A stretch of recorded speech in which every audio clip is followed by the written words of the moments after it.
tonight brings with him a 7-3 mark in 11 starts and 70 innings. An opponent .248 batting average against Tim Wakefield. He's ready to go as Derek Jeter stands in. And Jeter, the recipient of strike one, are underway. Wakefield last time out against the Tigers, a victory in 6 2/3.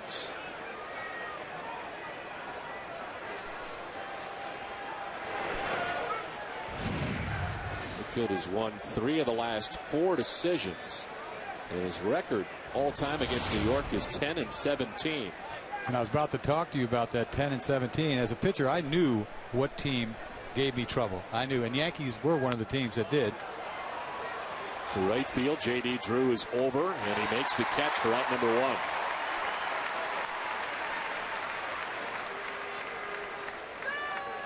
Only 4 wins for him here at Fenway Park. He's 4-10 here at Fenway against the Yankees. And 6-7 at New York. His former teammate Johnny Damon stands in with 1 out. Damon's had success off Wake at the time that he's facing 4 home runs, which is quite a few for not necessarily a home run hitter. You know, the key to Wakefield is throwing strike one. When he throws strike one, they got to hat. And he has to prove to them that he can throw strike one. And the Yankees make you do that.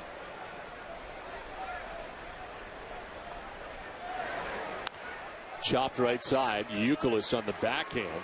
Flips to Wakefield, who covers, and there's 2 down.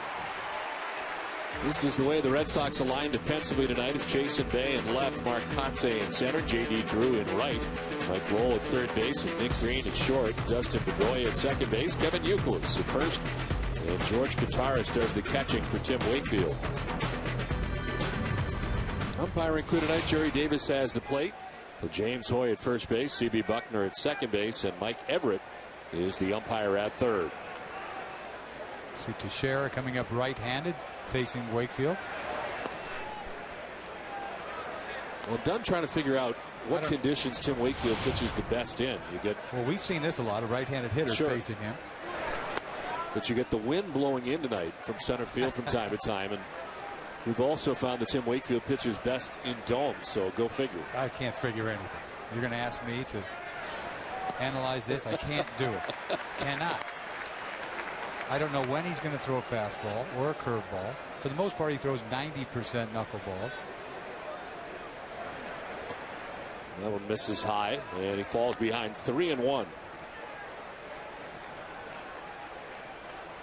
Last we saw Mark Teixeira in New York, he was not hitting particularly well, certainly under his standards. It's much different now in the last 29 games, and this one tattooed to left, and it's going to grab some wall. Jason Bay plays the carom. It's a long 2-out single for Mark Teixeira. Nice play out there and left by Bay to play the carom. Well, when it gets scary is when a fastball is coming and they know it. 3-1 pitch. He throws a fastball to Teixeira, and he was all over this. And he's lucky this ball is not in the seats, and it's just a base hit off the wall. But you throw a fastball when everybody's looking for it, and he's, you know, Wake has snuck a fastball here and there past guys. But I'll tell you, if they're looking for it, he's be lucky to keep the ball in the ballpark. It's a tough group to try to do that against. Oh, yeah. And your guy up here now has had 7 home runs off him, only hitting a little over 200 off Wake, but 7 bombs. A lot of at-bats. You see some of these guys coming up here. Jeter had 99 at-bats coming in to face Wake tonight. That's a ton of at-bats. I mean, Wake's got 32 starts. This is a 33rd start. That's a season full of starts against one team. You got to be around a long, long time, which Wake has. What, 14, 15 years of starts against the Yankees. Teixeira at first, 2 down, and Rodriguez fouls it off. The ball better move 2-0. It sort of faded away a little bit because he was right on that. 7 home runs coming in. This is kind of frightening when he gets behind the count. In the dirt, and it's now 3-1 to A-Rod. We'll talk about one guy doing things against one team. Alex Rodriguez with 39 home runs in his career against the Red Sox. These all active major league players in home runs against the Red Sox. Also has scored 130 runs against Boston. Ball 4, and Wakefield walks in. The thing with Wake is you just don't know. You know, some pitchers have a tough time in the first inning getting their feet wet. Well, Wake could be any inning. You know, you can't predict anything with Wakefield. He's got to be the toughest guy in the world to manage. In his last game against Detroit, he got him out of the game in a 6-3 game, and he was cruising. But he got him out of the game because he gave up a foul ball home run that would have made it 6-5 the inning before. And last game when Francona went out to get him, it was kind of surprising. He just sort of took him out. It was like, whoa. But, you know, he has to know, I got to pull the trigger sometimes, get him out of there, because you just can't predict when something might go haywire. Pitch to pitch. Sometimes you have to be preemptive as a manager, and that's what he did. It happens too fast. Well, Robinson Cano with good numbers against Wakefield in his career. Batting out of the 5 spot with 2 on, 2 down in this first inning.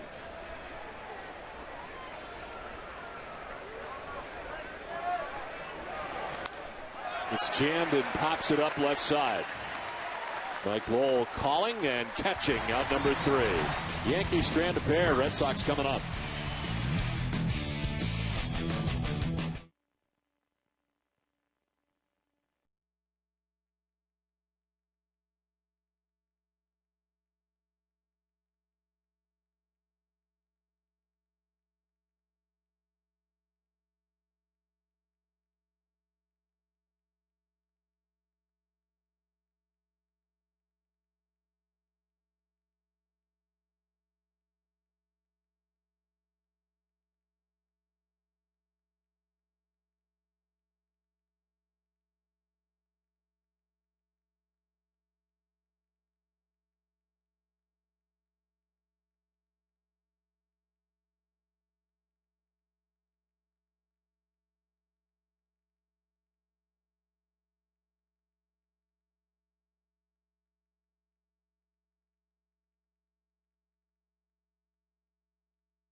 Score on the top of the first inning. The Red Sox are coming up, and their lineup is brought to you by New England Chevy dealers. Dustin Pedroia leading it off at second base. J.D. Drew at right field. Kevin Youkilis at first base. Jason Bay at left. Mike Lowell at third base. David Ortiz, the DH, back in that 6th spot. Mark Kotze in center field. Nick Green at shortstop bats 8th. And George Kataris doing the catching to Tim Wakefield. On the mound tonight for New York is Chen-Ming Wong. The Yankees hoping to get back to those 19-win seasons that he was producing in back-to-back years. His 8th game of the year, 5th start. He's 0-3 with a higher run average. And in his last start, the no decision against the Rangers did not go the minimum to make himself eligible. 4 2/3, and he gave up 5 runs in that outing. They're looking for about 90 pitches from him tonight, as he is still kind of on that pitch count situation, working his way back. Pedroia in on the right side. And it's ball 1. It wasn't that long ago that Wong featured one of the best sinker balls, one of the hardest sinker balls in all the major leagues. For you talked about a couple of years, 19 wins. 1 year second in the balloting for Cy Young behind Santana back in 2006. This guy had it going on for a couple of years and then absolutely hit a wall. Jeter to his left, fields and throws, and there's quickly 1 out here in the bottom of the first inning. Here's how the Yankees line up defensively. Johnny Damon in left, Melky Cabrera in center, Nick Swisher in right. Alex Rodriguez and Derek Jeter make up the left side with Robinson Cano and Mark Teixeira on the right side. Posada doing the catching for Wong. The Yankees are 4th in fielding percentage as they come into tonight's action. Minnesota Twins setting the pace in the American League in fielding percentage. J.D. Drew takes strike one. Yeah, the back-to-back 19-win seasons for Wong, 2006 and 2007. In 06 he was 19-6. In 07 he was 19-7. Becoming the first Yankees pitcher to record at least 19 wins in back-to-back years since Tommy John did it. 1979, 1980. Both times though for Tommy John was up over 20 wins, 21 and 22. Strike two to Drew. Now once again he's a guy that had pitch count 90 pitches. They said they'll try to get out of him, but last time out the ball started rising on him after about 3 innings, and that's what you look for, and that's what's been happening to him all year long, especially early on the first 3 games. You almost have to throw that out. I mean, he was so awful. You can't pitch any worse than he did the first 3 starts. I mean, those numbers were incredible. I mean, he gave up like 25 runs in the first 9 innings or something like that. I mean, you got to forget about that. He can't look at his numbers the rest of the year because it'll take him all year to get, respectable. Those first 3 outings against Baltimore, Tampa Bay, and Cleveland, he gave up 7 runs, then 8 runs, then 8 runs. And the longest outing was 3 2/3. So when he gets the ball up, he's just a very average pitcher, but it had a lot to do with injuries. It had to, whether it was the foot or the hip or whatever it was. It had something to do with it, and he's back on his game a little bit. He's just got to get his strength back to where he can pitch 6, 7 innings, and this Yankee rotation will be on time if he can get on time. Ball 4, and he walks J.D. Drew. 1 out walk for Drew. Where available, this telecast can be heard in Spanish by selecting the SAP button on your television remote. Enjoy the game. Well, temperature's a little better than last night. It's 57 degrees here, not raining. In from center field at about 7 miles per hour and cloud covered Fenway Park as we start this game 2 of the 3-game series. Red Sox have a base runner with 1 down, and Kevin Youkilis the batter. The .353 batting average for Youkilis, good for 2nd in the American League, only behind Ichiro Suzuki. Ichiro starting the night at .359. You got to make him get the ball up. Going to have some control trouble. I've seen over the years, even when he was throwing the ball good, the Red Sox had some good swings at him because they made him get it up. He features 90 to 95% sinkers. I mean, you don't have to look for much more than that. You just have to make sure the ball gets up. Easy for me to say. Just make him get the ball up.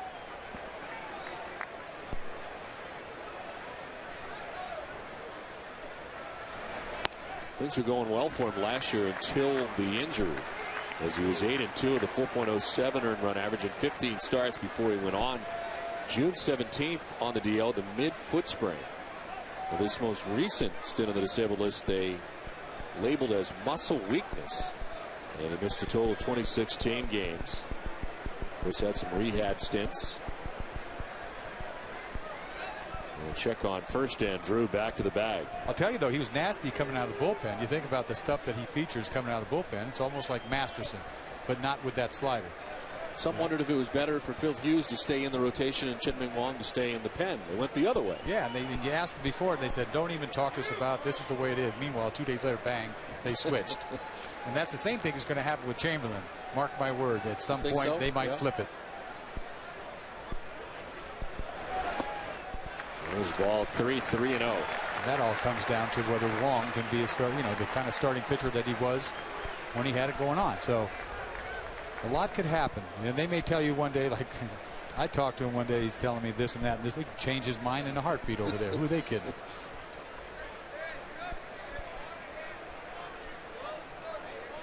It's 3-0 to Kevin Youkilis. It is taken all the way, and it's ball 4. Back-to-back walks allowed by Wong. Dave Island, the pitching coach, coming out already.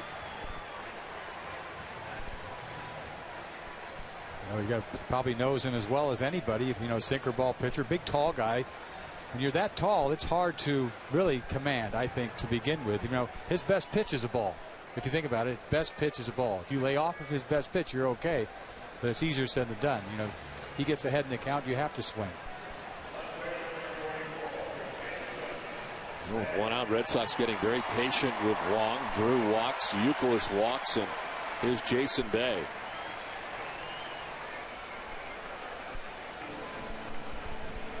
It's been amazing what the Red Sox have been able to do against the Yankees this season, coming in at 6-0 in the season series, and amazing what Bay's been able to do against the Yankees. I don't think they don't know what Bay has been doing to them. They're well aware of it.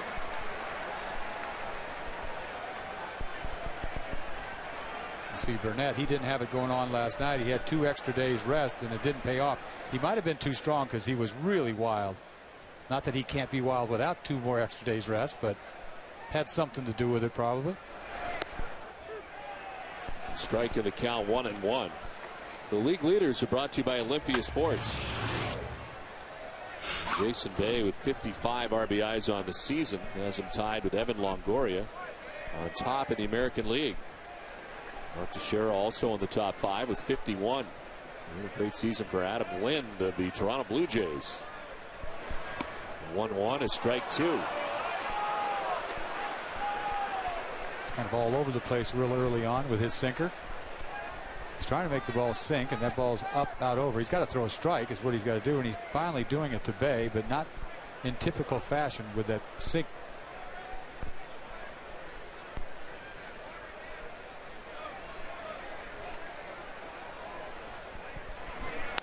There's a little sink, trying to induce a double play. Instead, it gets through into left field.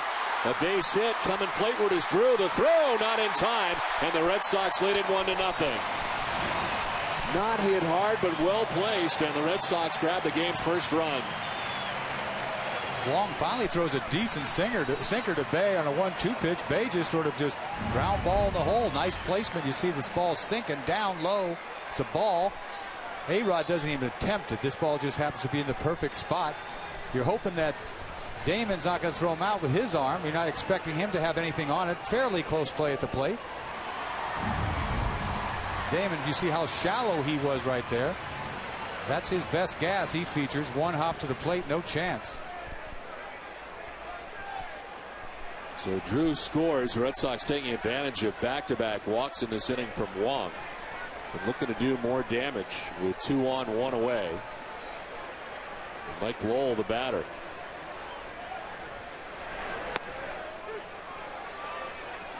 Oh, 296 to start the night. With 9 homers and 38 runs batted in. It's funny, Jeter playing up the middle like that. He didn't even come close to that ball. You'd think that they would pull the ball. Sinker ball. Wouldn't you play to pull a little bit? He still hasn't moved.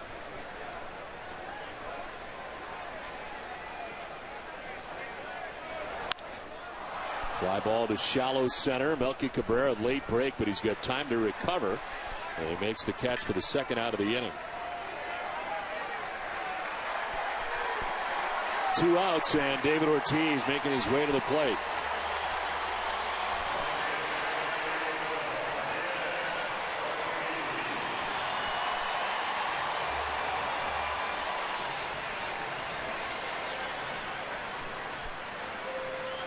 The key matchup is brought to you by Acura. And great numbers for David Ortiz against Chin-Ming Wong. And that's for a guy that doesn't really give up a lot of home runs. He's not known for giving up the long ball, Wong, but David's got 2 of them. This is a guy David should try to hit the ball the other way off of. You can't try to pull him.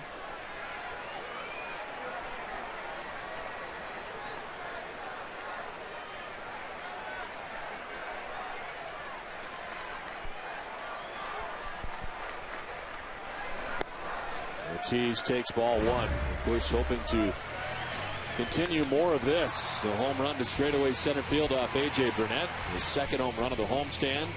His 3rd home run of the year. Well, he squared up a fastball. It's been a long time since he just sat at the plate knowing it was gone.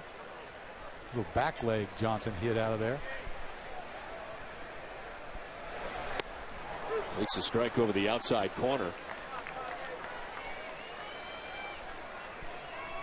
2 walks, a hit in the inning for Boston, a run in. With Youkilis at second base, Bay at first base.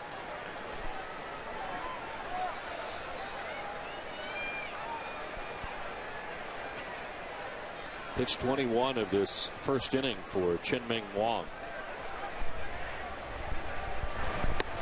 And it's in tight to Big Poppy. 2-1.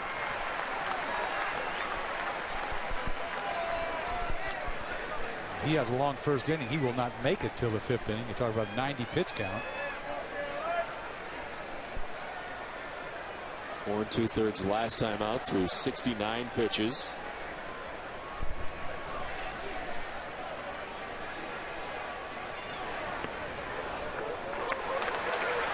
Ball 3 looked like a pretty good pitch as Wong's looking in. Posada got crossed up right there. Looked like a strike. He threw him a slider, looking sinker. He throws him a slider, and he barely makes contact. I mean, barely catches this ball, but it looked like a strike. If he had known it was coming, you'll see right here how funny he goes. Barely snatches this ball. It says it's a little outside, but he made it look terrible the way he caught it.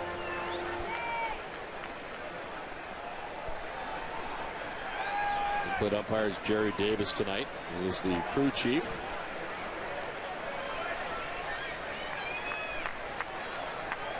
Two down, 2 on for Boston. 3-1 the count to David Ortiz. Ball 4, 3rd walk of the inning allowed by Wong. Ties a season high walk 3 in each of his first 2 outings. But here he's walked 3 in the first inning.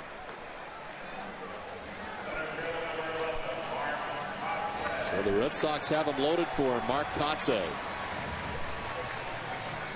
Goes without saying he doesn't know where he's throwing the ball. I mean, one ball's going one way, one's going the other.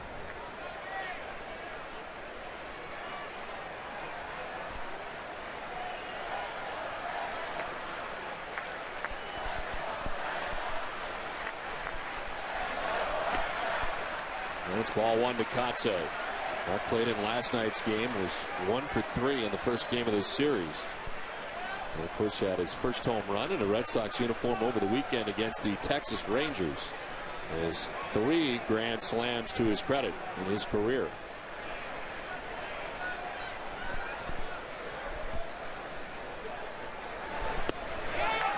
Two and 0 to Kotsay.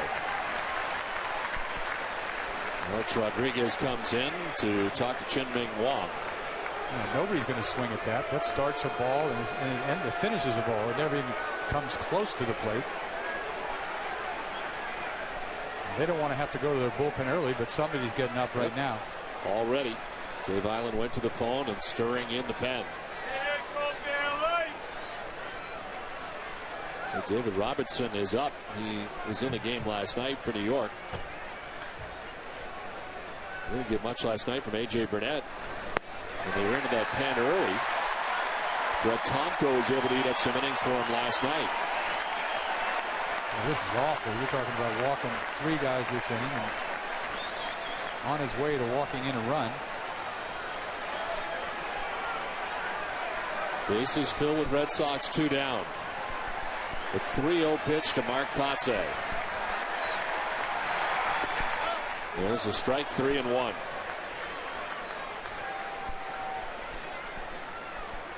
You got to take your chances, throw a cross seamer. Don't sink the ball. Just throw it straight right down the middle. You got to take your chances here.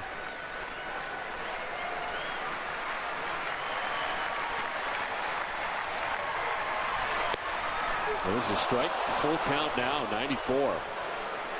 Yeah, he's lucky the umpire gave him this pitch right here. It's probably a strike in the lower part of the zone, but inside corner. 3-1 pitch for a strike. Everybody's running.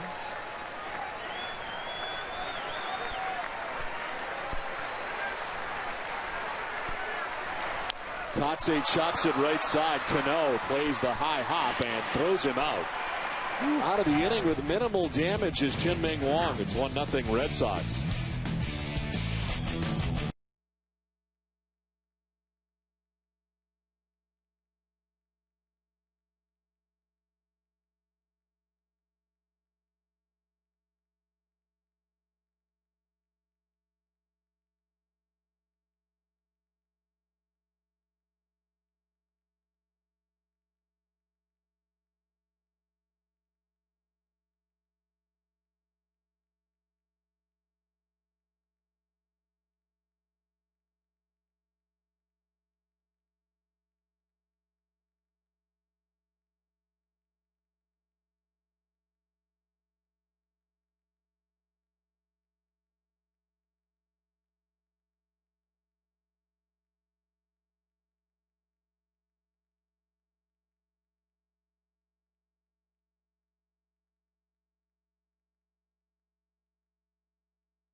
packages include round-trip transportation, hotel accommodations, reserved seating at the induction, great gifts, and a private meet and greet with Jim Rice at Fenway Park. Call 617-226-6400 or visit redsox.com/Red Sox destinations for more details. It's a 1-0 Red Sox lead as we head to this second inning. Chin-Ming Wong walking 3, giving up a hit, but only getting out of that thing, giving up 1 run. Could have been a disaster for the Yankees, having to go to the bullpen right away. But he gets through that first inning with the 1 run. He threw 29 pitches.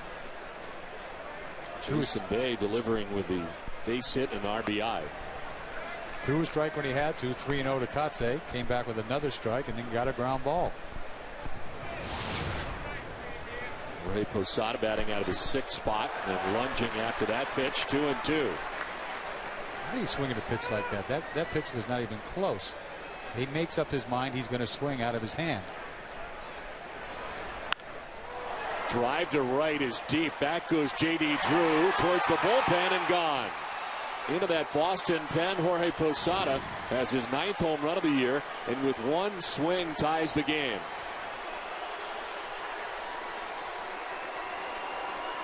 He too has faced Wakefield a number of times.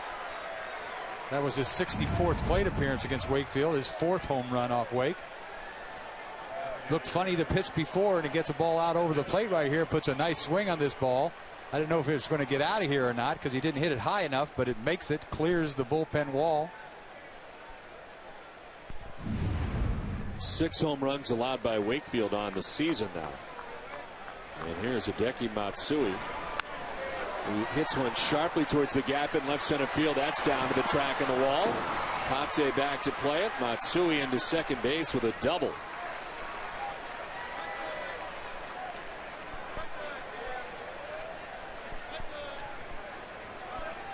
Well, Matsui had come in. Not wasting any time. He gets another high knuckle ball from Wake. Drives this ball in the gap. You'd think they'd run a wait a pitch or two, but he goes to hacking right away. Picks the right pitch to swing on. That's what it comes down to. If you pick the right pitch that doesn't happen to dip. There's no rhyme or reason. You just sort of pick the right one that didn't dip. Well, Matsui had been 0 for 16 coming into tonight's game, but a double here in the second inning. Now Nick Swisher batting out of the 8th spot.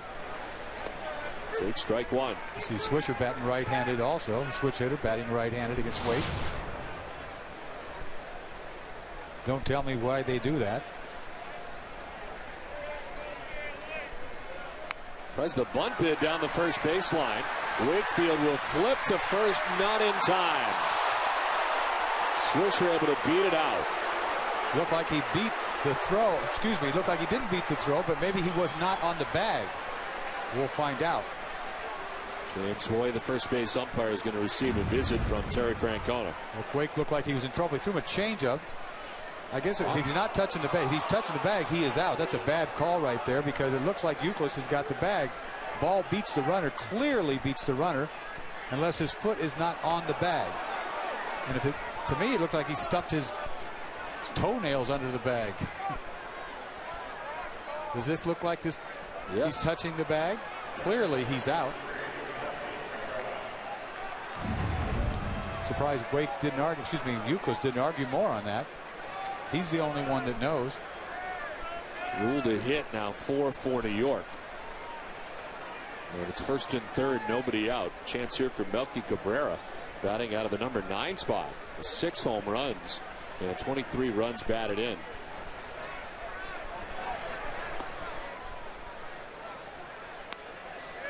You add Matsui to this lineup, and it really stretches out pretty good when you get Swisher batting 8th, Cabrera batting 9th. You almost forget all about Matsui. He's like the quiet, unknown guy, but he can play, and he's forgotten.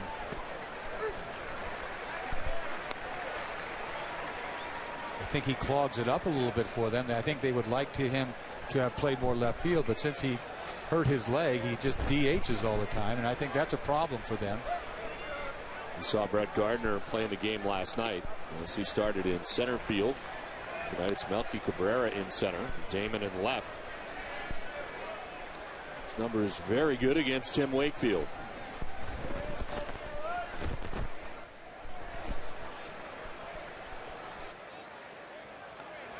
It's outside, ball 3.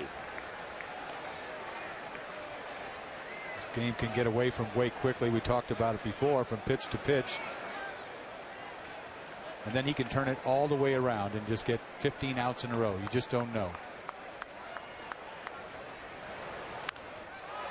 Lined and caught. It's short by Green. He throws to first, and it's a double play. Wow, what a play by Nick Green. Didn't look like he had a chance, but it's a bang-bang play, and they get him. Nick Swisher, that was horrible base running right there. I mean, this is the big leagues. You cannot get doubled up on this ball right here. You know, fairly hard hit line drive. Look, had a little hump on it, so it wasn't hit that hard. He's in no man's land.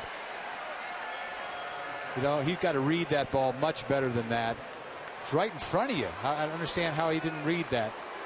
You get double up right there, takes them right out of the inning. Wake is loving it, and I would be too. It was first and third, nobody out. Now runner at third and 2 down. Changes the complexion of this inning in a hurry as Derek Jeter digs in.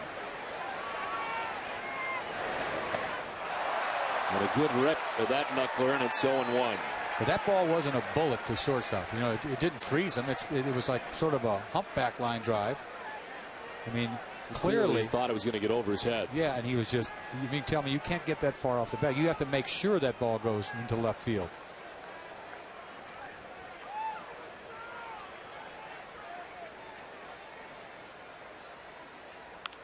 And Jeter hits a fly ball to shallow center.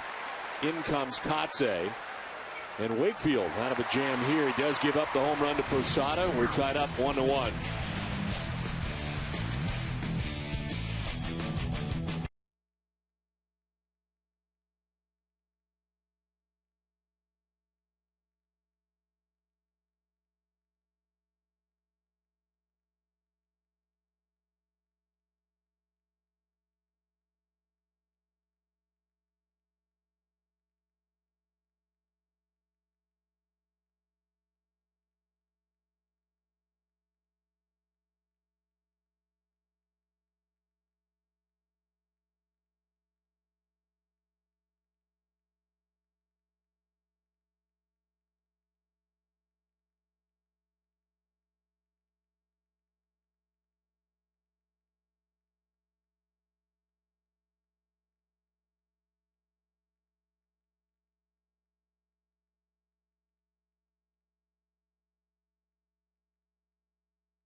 Visit a Showcase Cinema near you for HD Game Night Red Sox Live. Don't miss the next game of the season tomorrow night at 7 p.m. against the New York Yankees.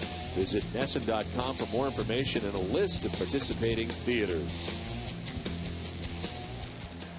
We'll get well soon to the Rem Dog in this game from Fenway Park that is tied up 1-1 as we head to the bottom of the second inning. Nick Green, George Kottaras, and Dustin Pedroia to bat in the inning. What a nightmare inning for Wong. Not necessarily a nightmare because he got out of it, but could have been horrible.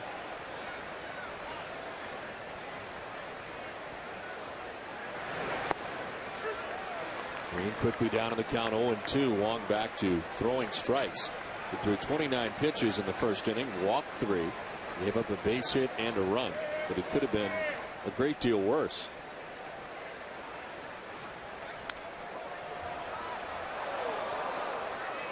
Through the course of my career, I look back and I think about bases loaded, and you can 3-0 count on somebody. That's a frightening time to be, isn't it? I mean, more than anything, unless it's a ninth inning, the game on the line. It's the first inning, so it's not as pressured as later in the ball game. But I've been there before, and I've walked in a run before. I can't sit here and say I never walked in a run, but it's not a good feeling with bases loaded in a 3-0 count. Normally, when something's happening late in the game, the crowd's going crazy too, and it's hard to throw a strike.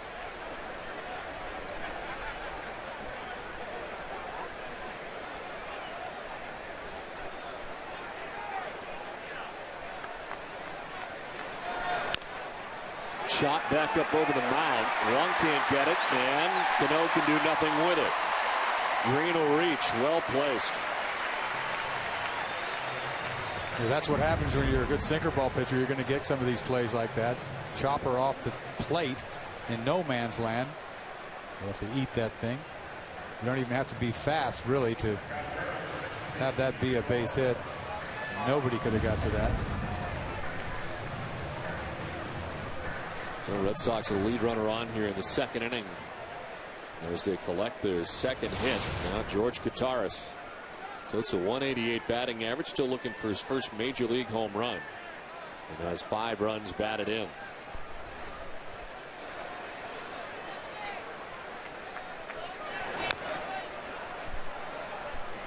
See another one right there. Almost back-to-back pitches. Ground balls off the plate. It's maddening. Look at that ball go down. Sinker.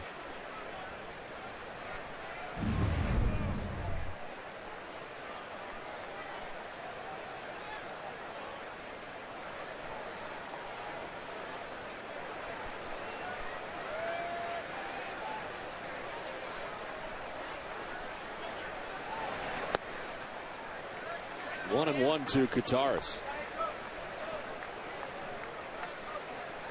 Well, lately, Kataris has been exclusively catching Tim Wakefield only and not getting other starts. There was a period there where he was seeing more time. So it'll happen again, I would assume, when we get into the summer. And Varitek needs a couple more days here and there. It's one of those day games after night games type scenarios.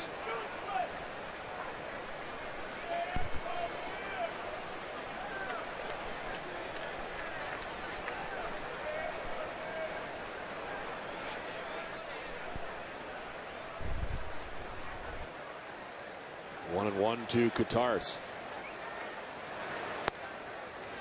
And it's ball 2, 2-1. The Red Sox leading the American League in on base percentage at .357. Red Sox now third in the AL in slugging percentage at .450. And overall with a .271 average, that's good for 5th in the American League. This is a virtual tie atop the American League East and the New York Yankees to start the night.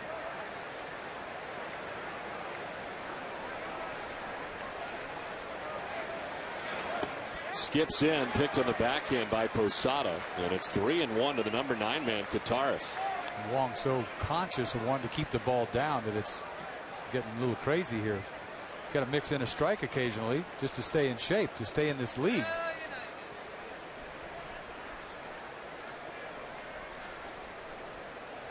He's always a pitch away from a double play ball being a sinker baller, though.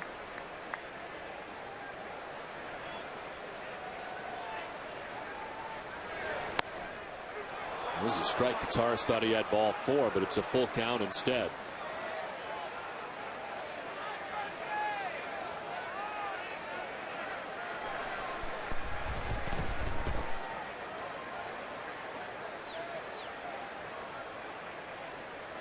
This will be pitch number 40 of the night for Chin-Ming Wong. Nobody out here in the second inning. Runner goes, and Kataris swings away. Sends it out towards deep right center field. It is in for a hit to the track on the wall. Green, who is off with the pitch, will score the go-ahead run. Kataris knocks it in. Red Sox lead it 2-1.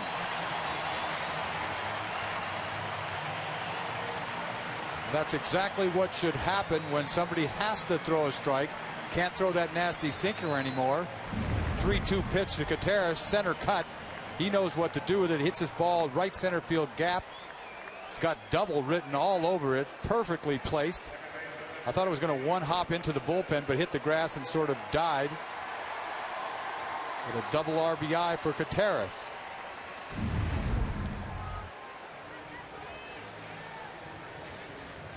It's got to feel good to get a knock first time up. At second base, nobody out. Second time through now for the Red Sox against Chien-Ming Wang. Dustin Pedroia grounded out to the shortstop first time up. Shows bunt, takes ball one.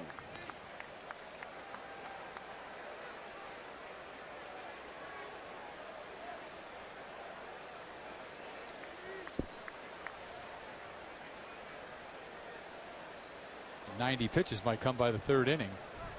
He's at 41 right now.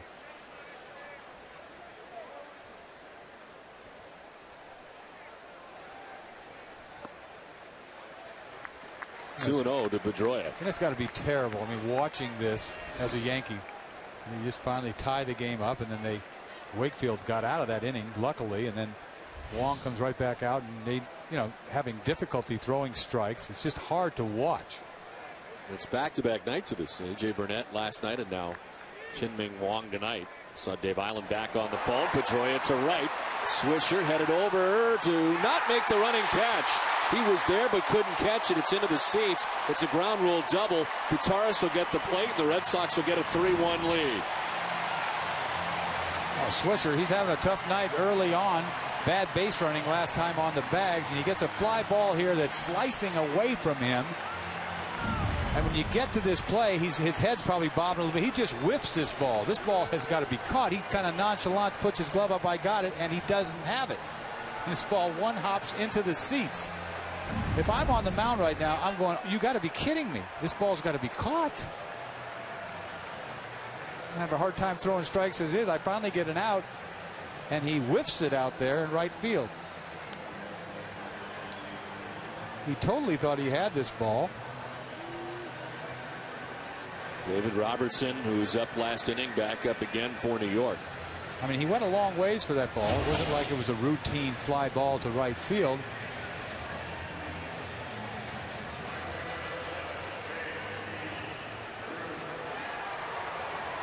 Well, for every game that goes into extra innings or the Red Sox earn a save, CVS Pharmacy will donate $500 to Children's Hospital Boston. CVS Pharmacy is the official pharmacy of the Boston Red Sox. Dustin Pedroia at second base, nobody out in this bottom of the second inning. Red Sox on top 3-1.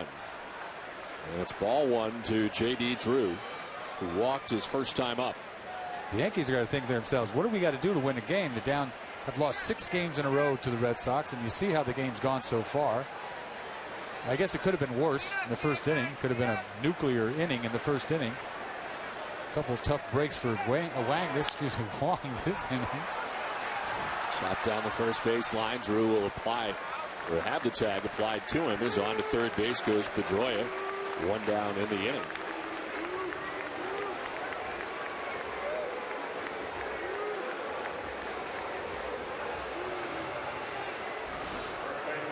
.45 pitches already for Wong.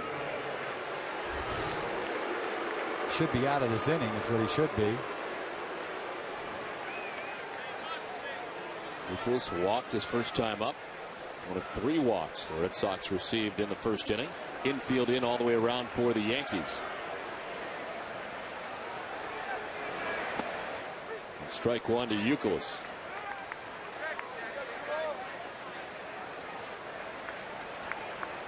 Second only to Ichiro in the American League.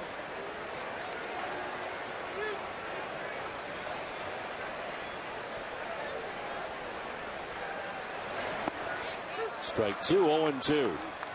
It's a good pitch right there. He hasn't made a quality pitch for a while. That was a real good pitch. Not a punch out guy, so he's looking for a punch out, but he's not a punch out pitcher. But you see that little two-seamer, backdoor sort of. Yeah, his season high 5 strikeouts last time out, 4 2/3 against Texas. So 2's ball 1. Doesn't have the put away slider. Red Sox have the right guy up in this situation with the base runner at third. Still sitting at 4:15 with runners in scoring position.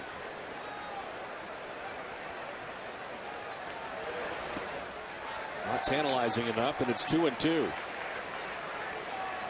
Not even close with that slider. You almost put that slider out of your mind. Back to try to make him get that sinker up a little bit.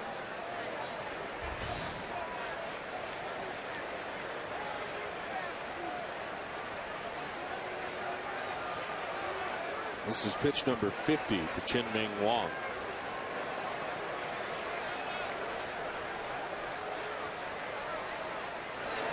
Youkilis wraps it hard and foul. Got a Yankee down there at the end of the dugout. Look out, looking fastball, and gets it and cannot wait. He jumped all over this fastball. This is so foul, it's ridiculous. Look out.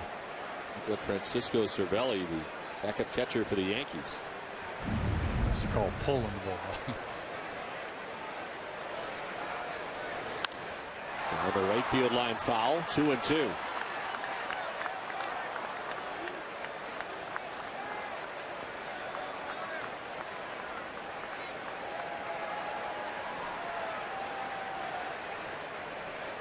Really hasn't got a pitch of striking him out with is what the problem is for Wang. You're hoping he beats it into the ground, a sinker.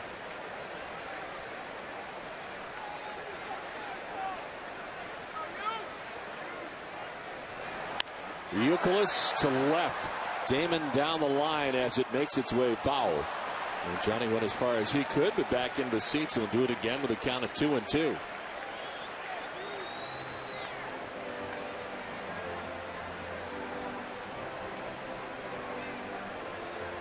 I don't even know how he hit this ball. This ball was on his knuckles that last pitch.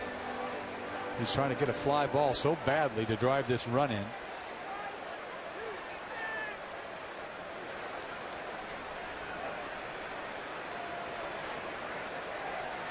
Pedroia at third base with one out here in the Boston second inning. 2 runs already in.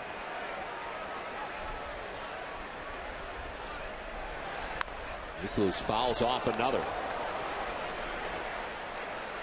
He could do this all day. He could do this all day.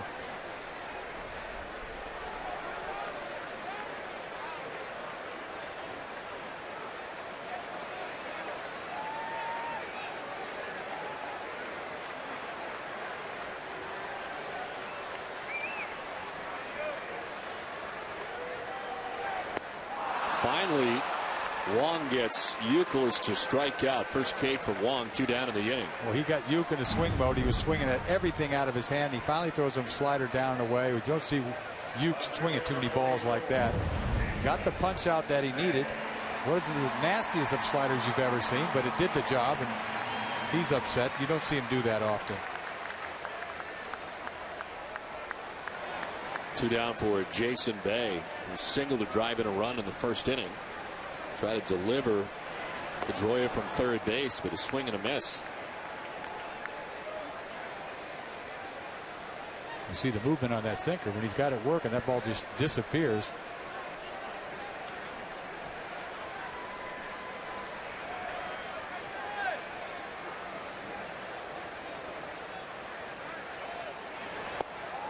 It's 0-2. These balls are just beating him, going straight down. You see the movement on that. You see how tough he could be when he's got that sinker. It almost starts as a strike and ends up a ball. He hasn't thrown too many pitches like that. Oh, Wang thought he had him. So did a lot of the other Yankees, taking a step towards the dugout. See this breaking ball. I think this ball is outside. Looks good though because he catches it there, but he's set up outside.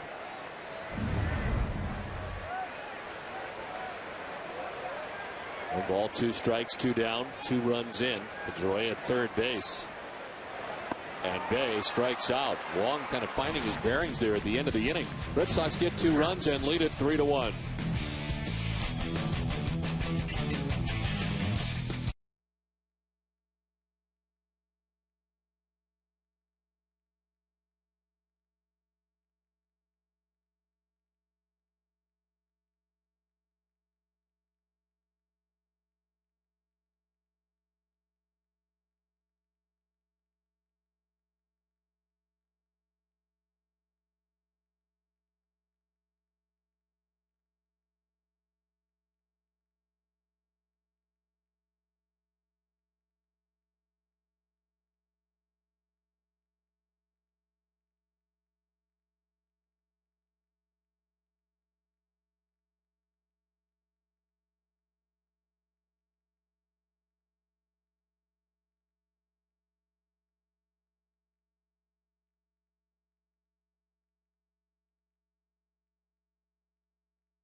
8 to 12 guests can enjoy a private pregame meal, an open bar, and private seating located behind home plate in the EMC Club.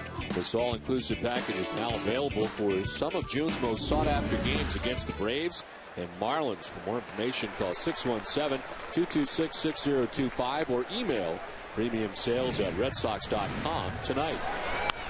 Johnny Damon to right. J.D. Drew in a few steps, and there's one down.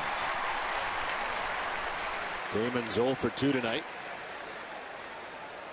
Tim Wakefield has been presented his second lead of the night. Red Sox getting a run in the bottom of the first. He gives it back on the home run by Posada.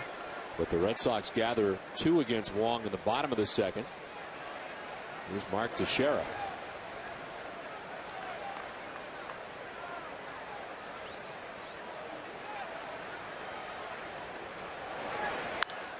High fly ball to deep left, sending Bay back onto the track at the wall.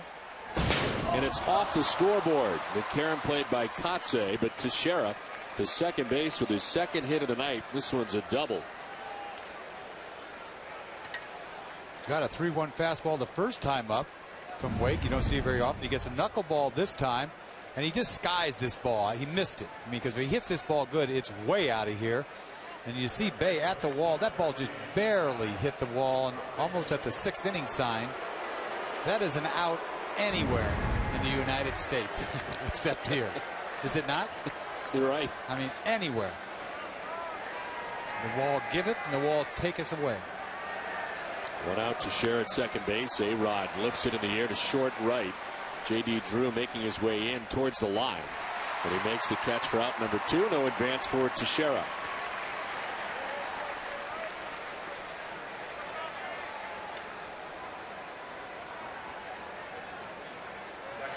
So 2 outs. Robinson Cano coming up. Popped out to the third baseman Mike Bowl in the first inning.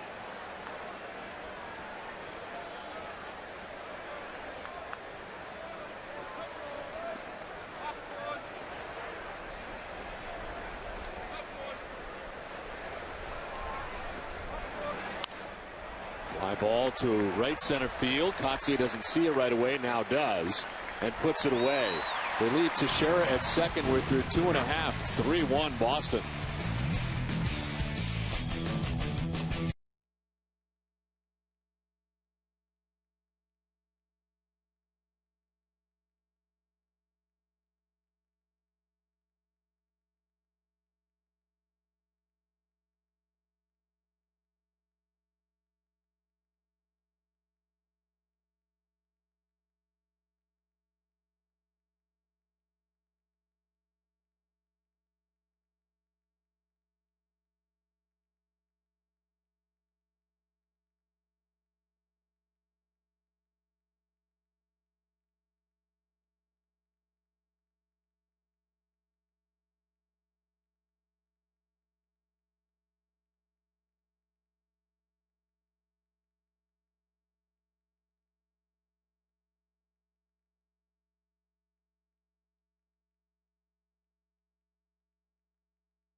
Boston Red Sox and New York Yankees is brought to you by Verizon Fios, 100 HD channels and the fastest internet.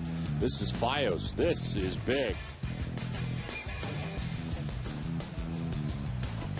Last of the third inning. It's turned into a nice night here at Fenway Park. Red Sox lead it 3-1. It'll be Mike Lowell, David Ortiz, and Mark Kotze to face Chien-Ming Wang, who's had to throw 58 pitches just to get through the first 2 innings. How about last inning? He came up with a strikeout pitch, didn't he? For a guy that doesn't strike out a lot of guys. 2 sliders, 1 to Euclid, 1 to Bay. Get out of the inning. Lowell drives one to deep left field. Damon's back, and it is gone. First row of the monster seats in left. Lowell's gone deep for the 10th time, and the Red Sox lead it 4-1. You got to be careful getting first pitch strike with Lowell up there. He's ready to jump on a fastball at any given time.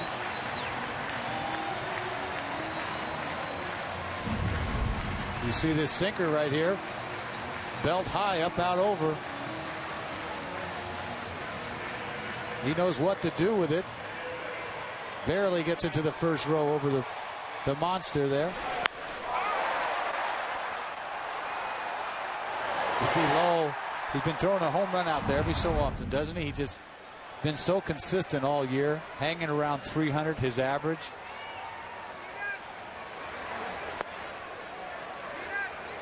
Now 10 round trippers on the year for Lowell. David Ortiz walked in the first inning, gets a second look at Chien-Ming Wang.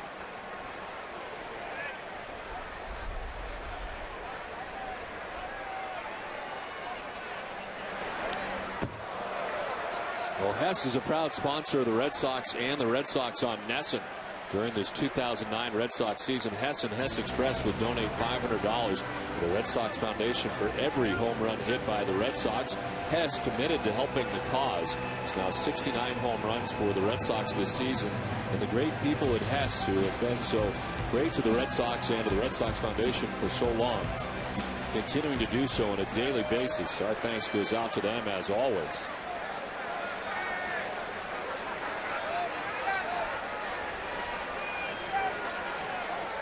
A 2-0 to Ortiz, and a ground ball foul, 2-1. The thing about that home run to Lowell off of Wang is he doesn't give up. He doesn't give home runs to begin with, let alone right-handed hitters. In fact, the last start he had against the Rangers, he gave up a home run to Nelson Cruz and hadn't given up a home run to a right-handed hitter in like a year and a half. So it doesn't happen. But it looked easy, didn't it? It just did. It looked easy. You just throw it right down the middle. And how could he not done this more often?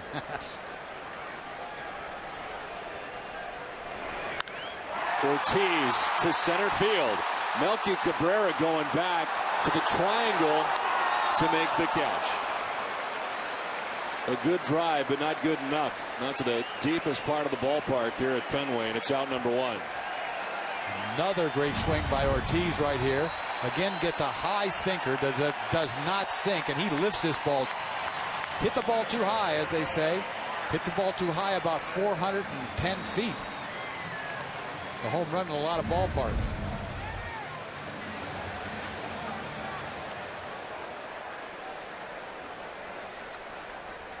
Wang getting that fastball up. You see what happens when he's getting to 63 pitches. He's getting a little tired.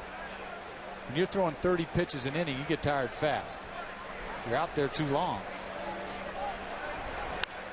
Kotze back up the middle into center field, a base hit.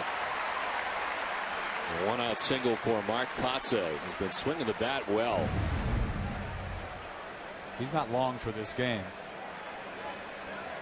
Wang is not long for this game. Robertson back up. That is not Robertson this time. Well, this time it's the guy that they put in the pen Hughes. For Wang. Phil Hughes is up in the pen. It made sense that he would piggyback in here in case he does not go long, although they've had Robertson up the last 2 innings. It's got to be difficult for Hughes to go to the bullpen and try to get ready. You know, after you've been starting all year, they've got to give him time. It's not like a regular guy probably takes him 10, 15, 20 pitches. He probably needs more like 40. I was going to ask you that as a guy who has done it in the past, how big a deal that is, because we saw Masterson do it and do it successfully. Even this year has gone back and forth. I think it just takes time. When I first went out there, I thought, oh, I'm not ready, I'm not ready, I'm not ready. And then finally, after you've done it for a while, it's like, hey, guess what? It's not going to get any better than this. Let's go. This is what I've got. This is all you got. Let's go. It's a confidence thing. I said, I'm not ready. I'm not ready. That's not a good enough breaking ball. After a while, I said 5, 10 throws, I'm ready. Because the adrenaline kicks in when you get out there anyway. Or you're hoping.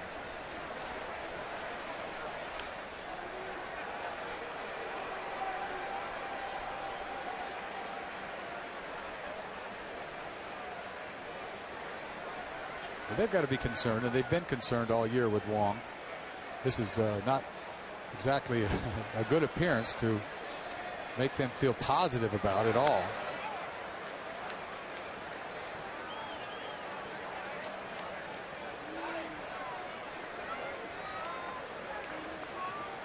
Well, Mike Lowell, the leadoff home run to begin this bottom of the third inning. Red Sox have scored in every inning, a run in the first, 2 in the second, 1 so far here in the third. And a 1-1 pitch to Nick Green.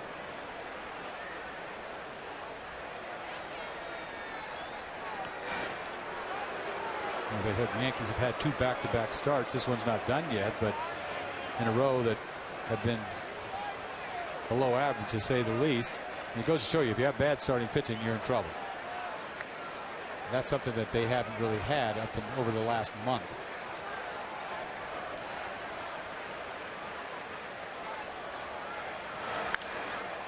Down the right field line, over his Swisher towards the pole, and that ball is a foul ball.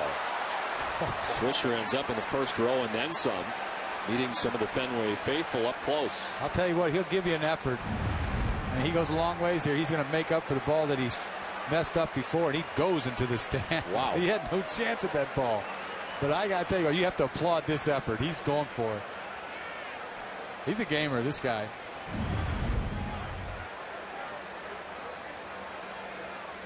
And he plays hard.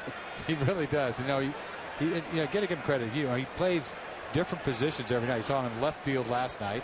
Then he has to go over to right field. It's not easy to do. Can't be.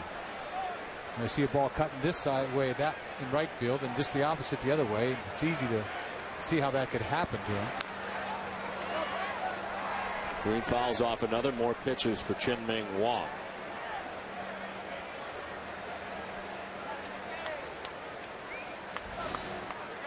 '68 of them already. And that's just 2 1/3 innings so far for the Yankees right-hander.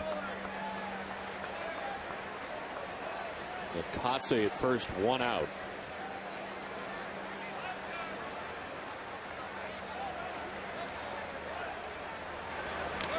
Foul tipped and held onto by Posada for the strikeout. It's the 3rd K for Wong, and there's 2 down in this 3rd inning.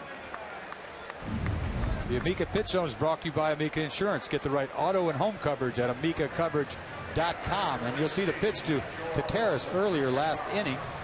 It's a 3-2 pitch. He had to throw a strike. This ball does not sing. Doesn't sing. Contreras hits this ball in the gap. No man's land. RBI double. And he's seen enough. Well, the strikeout of Green will be the last batter that Wong faces as he departs, with the Red Sox on top 4-1, and a message from Joe Girardi before he leaves.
With 2 outs here in the 3rd inning, a new Yankees pitcher, Chien-Ming Wang, just 2 2/3. It's the 2nd straight night the Yankees have only got 2 2/3 from their starter, A.J. Burnett, last night.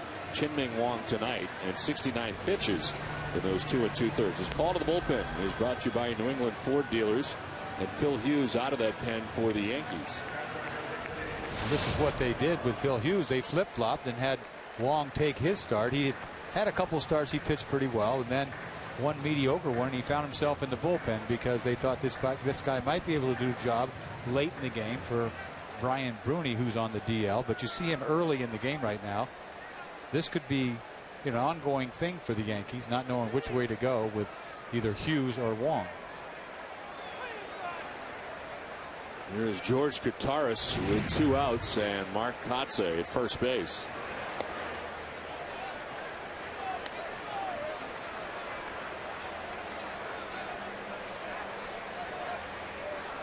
Hughes making his first regular season relief appearance as part of the victory against the Tampa Bay Rays.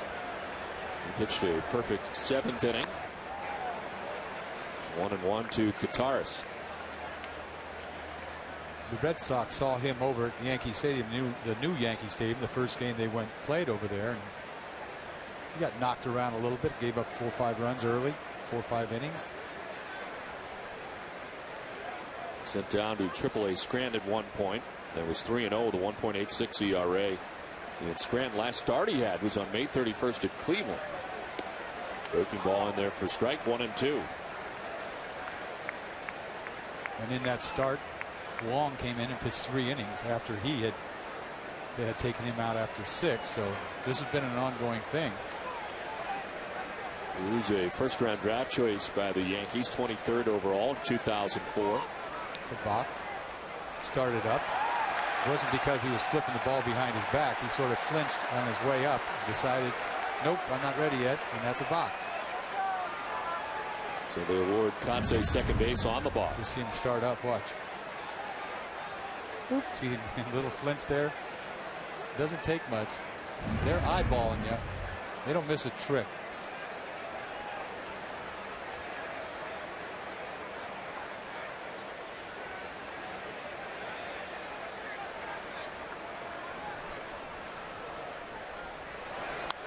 Tars fights it off foul. 94 there from Phil Hughes.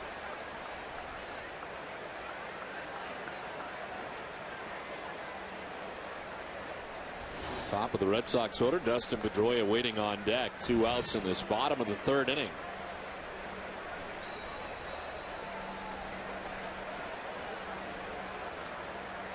Play for Kataris to pull Melky Cabrera out into right center. Big gap in left center. And it's a fly ball foul off to the left.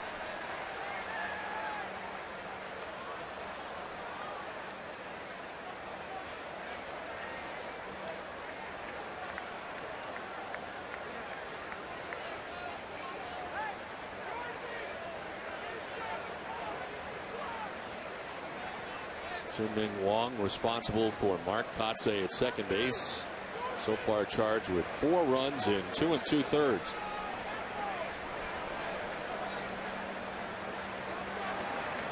Breaking ball, and it strikes out Kataris. Mike Lowell hits a home run to begin this bottom of the 3rd inning. Red Sox lead it 4-1.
Computer with MLB.tv. The ultimate baseball experience featuring 100 out-of-market games per week, live on your computer. And catch those you missed on demand. For more details, visit RedSox.com, where baseball is always on.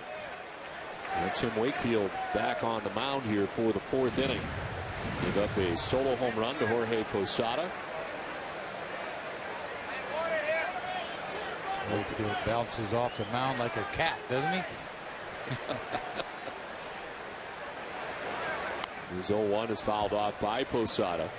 Will be followed by Matsui and Swisher here in the fourth inning. The Yankees got impatient last inning, swinging at a lot of first pitches for the last 2 outs.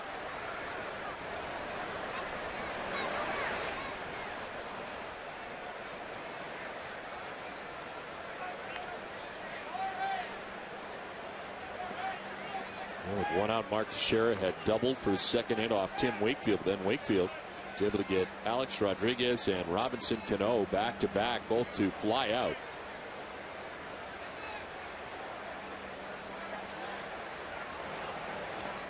Swing and a miss. Wakefield picks up his first K of the night. It's Posada. And there's 1 out here in the fourth inning. How about this swing right here? 2-strike swing, and ball's never a strike. He thought he could get to it.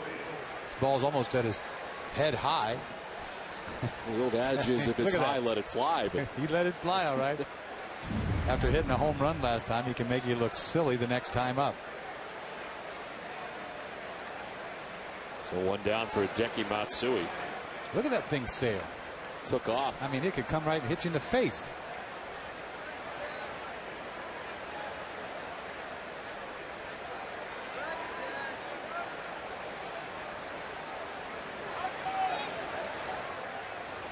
He lets it go. He doesn't know where it's going. Some nights he can adjust a little bit, but I guess he's got one that he throws that he knows it's going to be nasty. He doesn't know where it's going to go, and I think he takes something off and has a little better control over something. See a fastball right there, 2-0.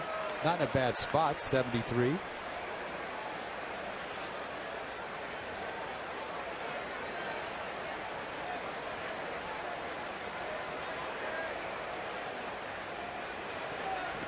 Swing and a miss, and it's 2-2.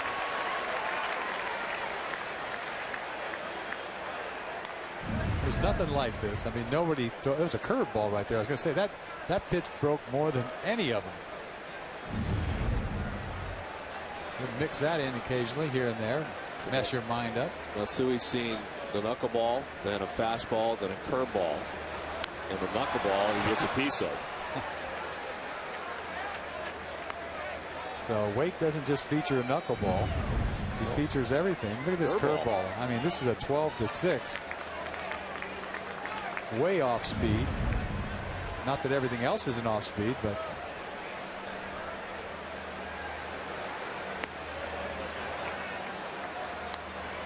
see if he goes back to a fastball here at 3-2 because he doesn't want to walk him. 3-run lead. Who cares? Throw him a fastball. Nope.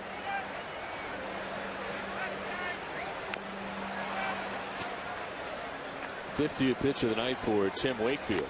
A full count to Hideki Matsui, 1 out. And Swisher waits on deck as the Yankees bat here in the top half of the fourth inning. Fastball. How about a fastball? Yep. This is up top with it for ball 4. If you can believe it, he overthrew his fastball right there, which is hard to say when. That's why he didn't throw a strike with it, but. It's time now for the Coors Light freeze can. And Dustin Pedroia sends one down the right field line. Nick Swisher had it lined up, it appeared, but couldn't make the catch. The ground rule double ruled, and the Red Sox get a run. Coors Light freeze can brought to you by Frost Brewed Coors Light, the world's most refreshing beer. Here's Nick Swisher with 1 out and 1 on in this fourth inning. Swisher takes strike 1. Swisher laid down that bunt last time, pushed it down the first base line. Looked like he was out, but as it turns out, Youkilis was not on the bag, which we thought he was.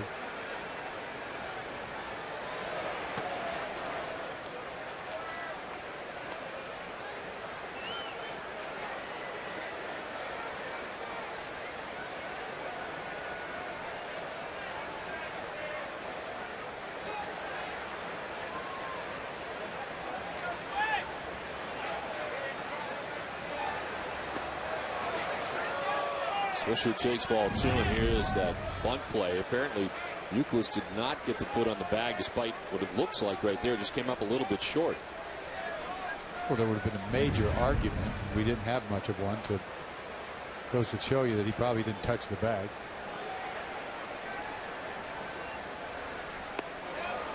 Outside for ball 3. Wake wanted that one. Ball's in the dirt. Wake, come on. Look at this ball. Is this ball a strike? I guess when it crosses the plate, yeah. You know, it's so slow that the plate comes way before the glove. Sometimes catchers catch it real low and it looks like it's low, but it crosses the plate for a strike like it did right there. That one's a strike. So Wake knows when his pitches are strikes. You see this pitch almost identical to the pitch before. He catches it outside. Giveth and taketh, basically the last 2 pitches.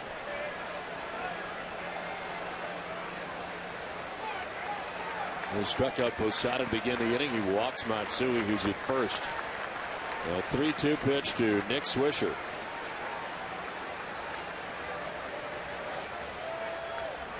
Off the end of the bat, foul. It's like 3 identical pitches on the outside corner. Going down. Melky Cabrera bats 9th in this Yankees order. Waits on deck.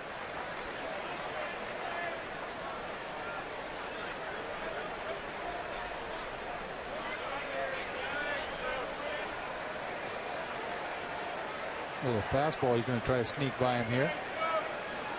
Doesn't do it. Hasn't got command of his fastball tonight. Well, this copyrighted telecast is presented by authority of the Boston Red Sox, may not be reproduced or retransmitted in any form. The accounts and descriptions of this game may not be disseminated without the express written consent of the Boston Red Sox. A great look at Boston tonight as the rain has subsided here for the moment. It's beautiful. Red Sox and Yankees inside Fenway Park, and Boston on top 4-1. The Yankees threatening here in the 4th inning with 2 on and 1 out.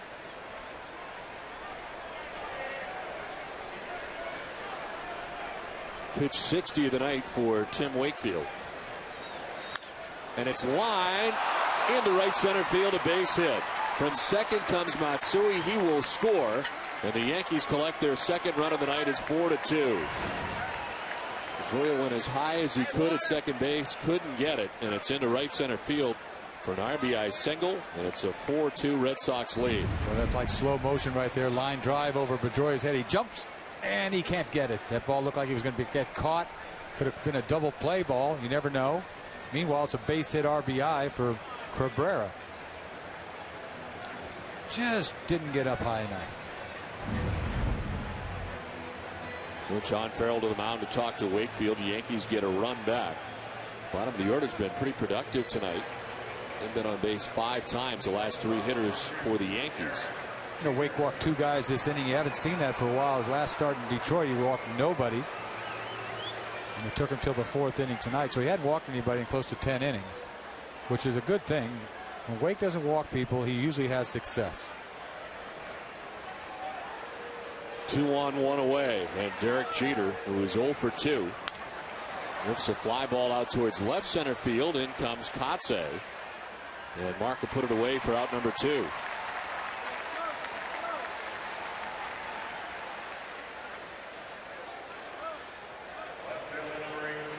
So 2 down, and Johnny Damon making his way to the plate.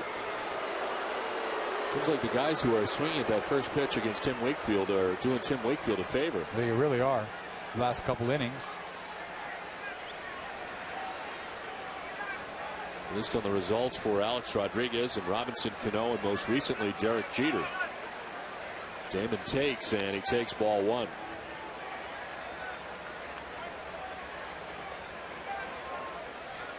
Damon is grounded out to first base and lined out to right.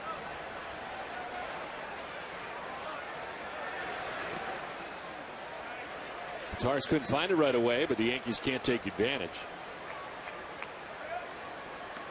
It's been a difficult start for Wakefield tonight. You see him, these knuckleballs, one good one, one bad one. The ball, it's almost, he couldn't even get a glove on that ball. It was by him. Luckily, he stopped between his legs and didn't go back to the wall.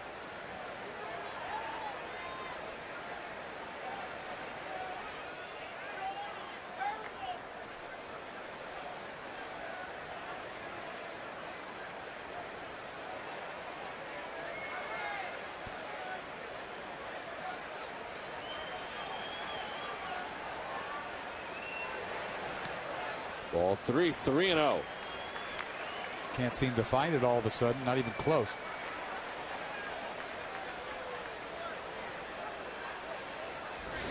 Mark Teixeira waiting on deck. He's had a good night against Wakefield, a single and a double. Strike to Damon, and it's 3-1.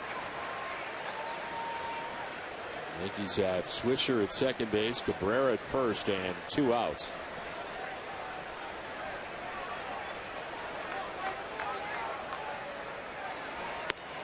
Another strike, and it's a full count. Another fastball. The umpire gave it to him a little way, I thought. 2 back-to-back fastballs. You see this pitch? I looked away when I saw where he caught it. It was.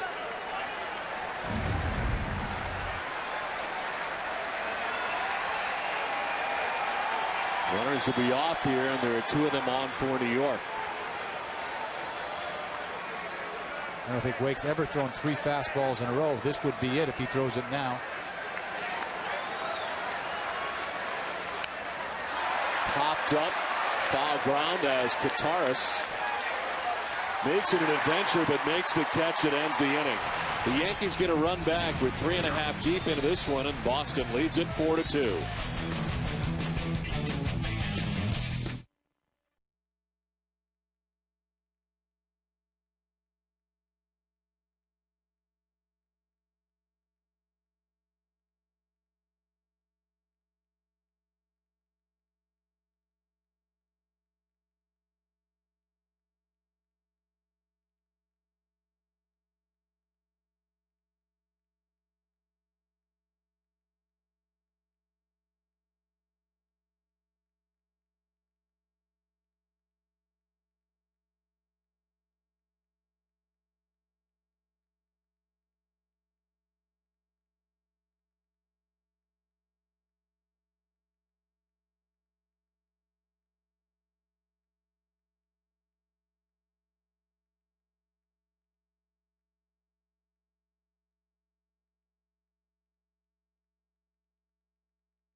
The kids menu with every adult entree purchased. The 99, the official family restaurant of the Boston Red Sox. You can see it is raining here at the moment at Fenway Park very lightly. As we head into this bottom of the 4th inning, a 4-2 Red Sox lead. Phil Hughes, who got the final out of inning number 3, back out there for the 4th. And Pedroia takes ball 1.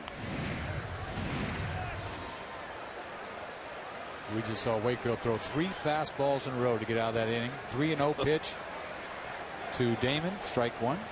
Paints the outside corner, strike 2, and pops him up.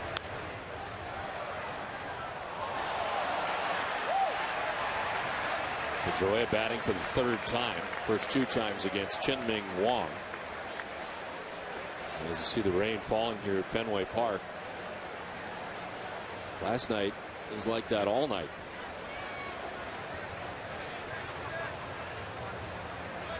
A 1-1 to Pedroia. Fouls off another. And it's 1-2.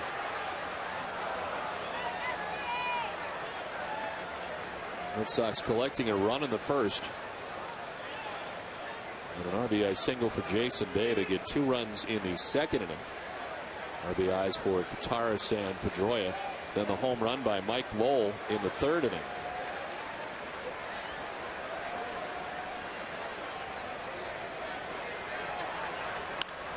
Down the right field line and foul.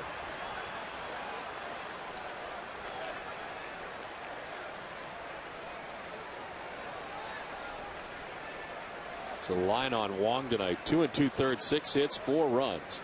He walked 3, struck out 3. And for the 2nd consecutive night, the Yankee starter has only given them 2 2/3 innings.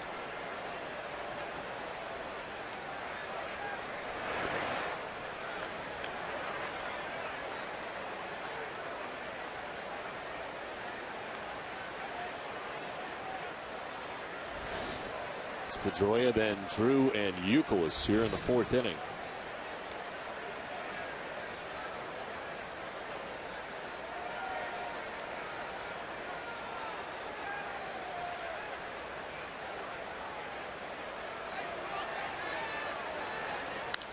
Pedroia to right. Swisher back a few steps. And he makes the catch for the first out here in the bottom of the 4th inning. Let's check in with Heidi Watney. Don, Jacoby Ellsbury is not in the lineup for a 2nd straight night. He is still nursing that sore right shoulder. He injured it during the game on Sunday. He was examined on Monday, and Terry Francona said there's no structural damage to the shoulder. They're hoping he's going to be able to play tomorrow. He did go out and run around a bit during batting practice to test the shoulder. Don? All right, Heidi, thank you very much.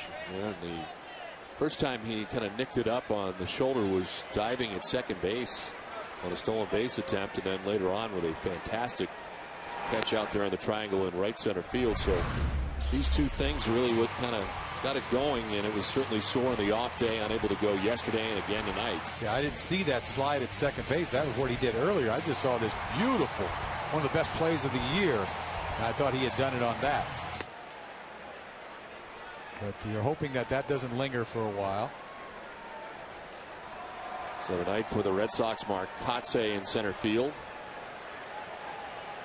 And Kotsay has already contributed with a base hit. He's 1 for 2 tonight. As J.D. Drew takes strike 1.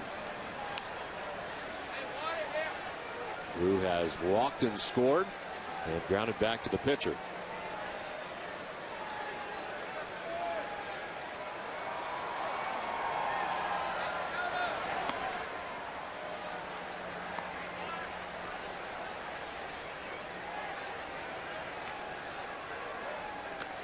Red Sox with a win last night. They're 6th in a row against the Yankees this season. 6-0 in a season series in which they both split last year in the 18-game series. Both teams with 9. Drew is headed to first, but he gets the bad news from Jerry Davis. Strike 2. A little wide outside corner right here. This ball's outside, but it looks good. I know I'd want it. But I want everything. I was going to say, I'm learning you want everything. This is hit well out towards left center field. Back, and it is off the wall. Melky Cabrera plays the carom. Drew's thinking 3. Here comes the throw, and it's going to be close, but not in time.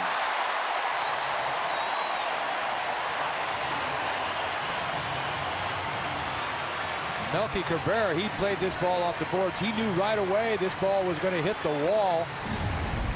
You see a fastball right here, 3-2. Drew puts a swing on it. That's a beautiful Fenway swing. Melky knew this ball was going to hit the wall. Hopefully, the ball almost went out of here. And it's a good time to go for 3. He double pumps right there. It might have got him to third because it was a close play at third. bang, bang, and you saw him double pump, and it just got in at third base. But it's a good time to go for 3 with 1 out. Sac fly gets him in. Infield in. The breaking ball misses for ball 1 to Kevin Youkilis. It's a 2-run Red Sox lead, looking for more with 1 out. Youkilis walked in the first. He struck out swinging in the second. That was all against Juan.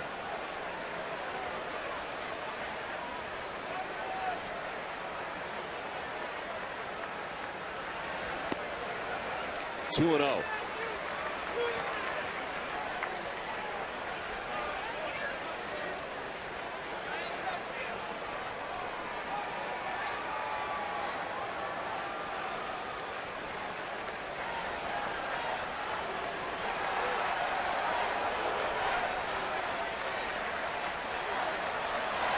Youkilis to right field and deep. Swisher headed back at the bullpen. It's gone. 2-run home run for Kevin Youkilis, his 10th of the year. Red Sox open up the lead at 6-2.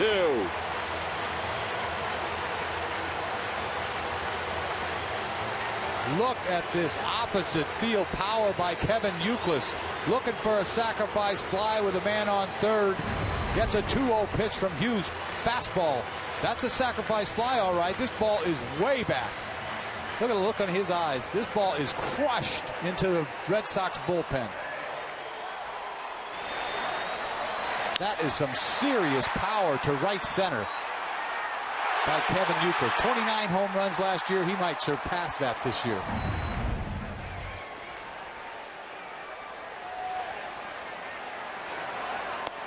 Well, Jason Bay trying to hold up, and did, according to James Hoy.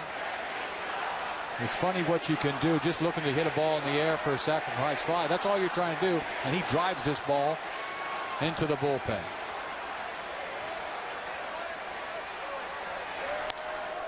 In tight to Bay, and it's 2-0.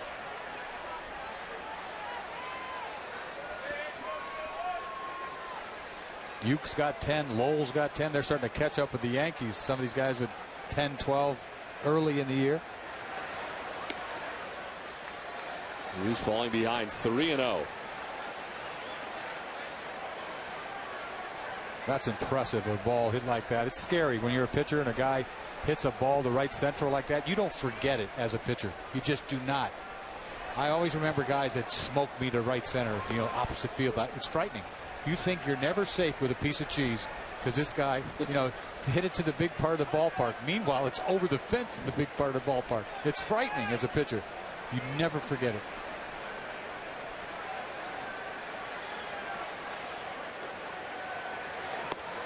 Swing and a miss for Bay, and it's a full count. Home run for Youkilis, his first in 24 at bats. Last one he had was at Toronto. Well, that's got to feel good. This one fouled off. We'll do it again. Yankees got to be in shock. They come in here playing well. Last time they played the Red Sox, they weren't playing very well, so they can easily just sort of forget about that. But they walk in here and are rudely. 2 bad starts is what it's all about. You know, your starters tough. Go out there. Yeah, very tough. Your starters going 2 2/3 in each of the first 2 games. That's not good.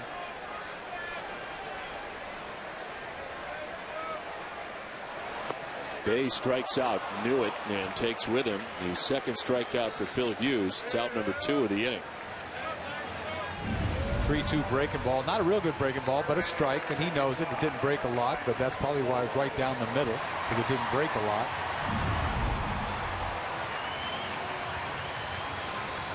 So 2 outs, base is empty, and Mike Lowell, who hit his 10th home run his last time up.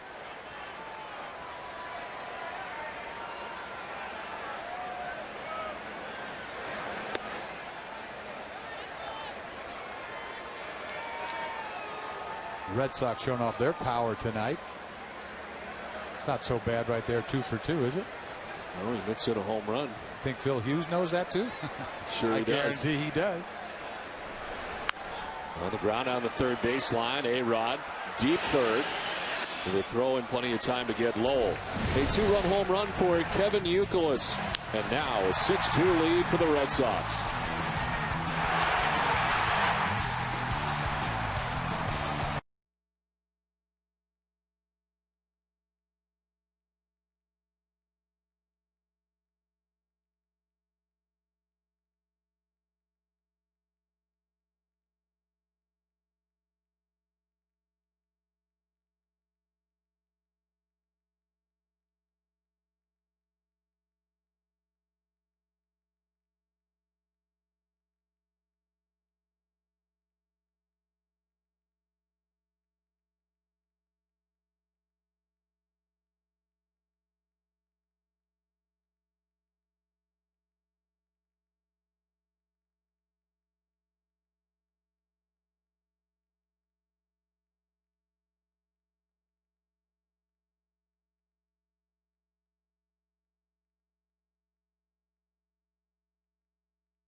Coverage is brought to you by DirecTV. Get every MLB game in HD this season with DirecTV.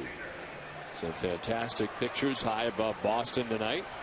In this middle game of the three-game series between the Red Sox and the Yankees takes us to the top half of the fifth inning. Thanks to a two-run home run by Kevin Youkilis, the Red Sox enjoy a 6-2 advantage. They've scored in every inning off Yankees pitching. Mark Teixeira leads it off here for New York in the fifth. Teixeira, Rodriguez, and Cano.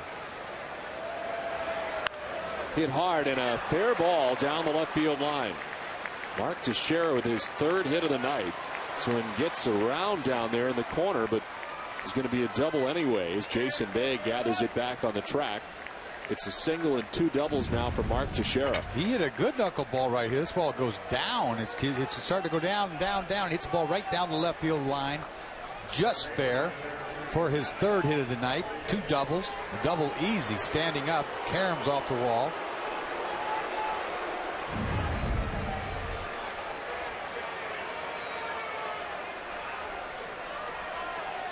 '70th pitch of the night for Tim Wakefield. And it's to Alex Rodriguez. Cues it down the first baseline off the end of the bat. Youkilis will take it himself for the out as Teixeira will take third. A-Rod gone to hack, and the first time up he walks. The next time he swings at the first pitch, and he swings at the first pitch again. Hits this little squibbler down to Uke. Never know when they're going to swing the bat. This ball outside a little bit. Can't wait long enough. Hits the end of the bat. Spinning big time down to Uke. Takes it himself.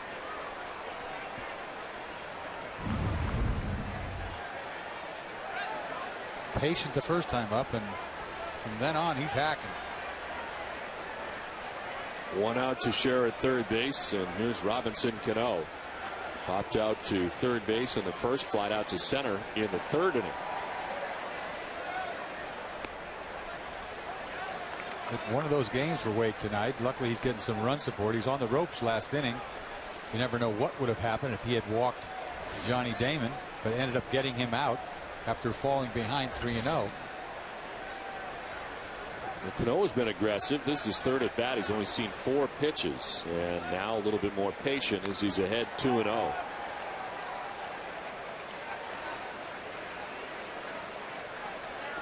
Leadoff double for Mark Teixeira. He's at third base with one out here in the fifth. Chopped right side. Pedroia plays it. Throws out Cano, but in the backdoor from third comes Teixeira for the third Yankees run of the night. And it's now 6-3 Boston, 2 down. You can have a run for an out at this point. Wake will take it.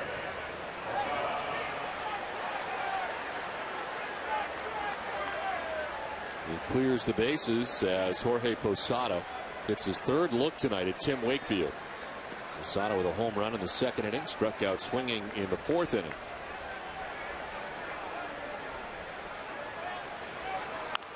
Off the end of the bat, back to the mound again. Wakefield fields and throws. And wraps it up here in the top half of the fifth. Yankees get a run. It's 6-3 Boston.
Getting a run back in the top half of this inning.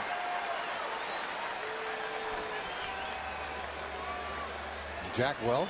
Jack Welch and Dick Ebersol. Right. Along with John Henry. Taking in this Red Sox-Yankees rivalry from Fenway Park tonight. And it's into the bottom of the fifth inning. David Ortiz. Mark Kotze, Nick Green to bat.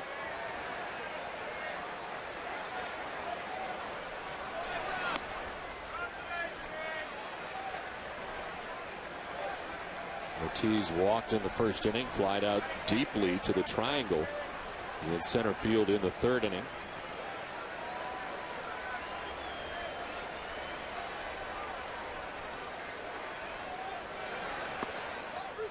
And it's strike one to Ortiz, 1-1.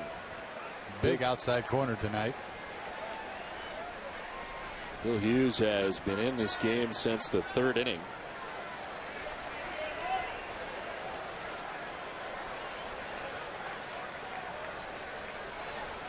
Breaking ball that misses away, 2-1.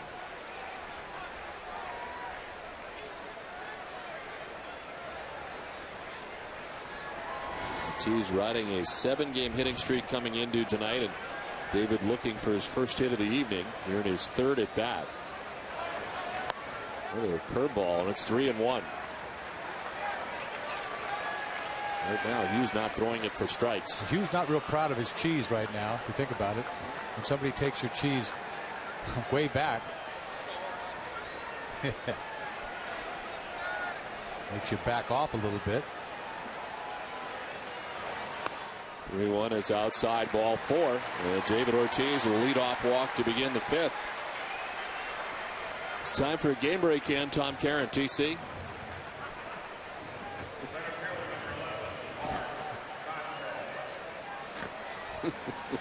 Take it, Chief.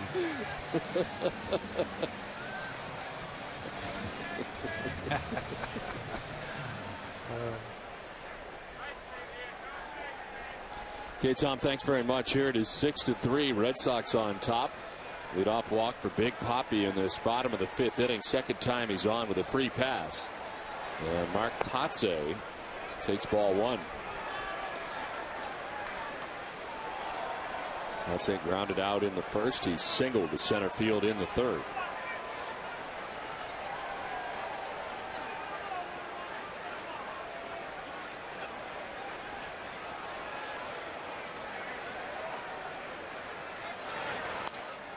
Fouls it off to even the count at 1-1.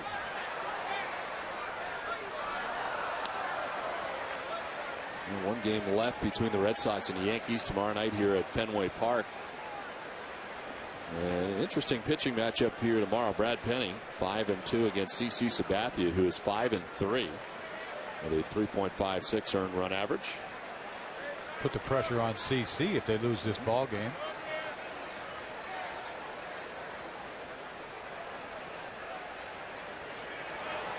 You sure don't want to come into Fenway Park and get swept. You do not, especially 5-0 going in. We already had that happen earlier this season. And then in a 2-game series at Yankee Stadium. Tied at the top of the American League East to begin the night. Yankees came in here with a 1-game lead. On the corner for strike 2, 2-2. That sometimes that's a ball, sometimes that's a strike. You never really know. Because this is clearly a ball.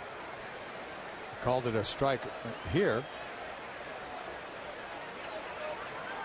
You just never really know.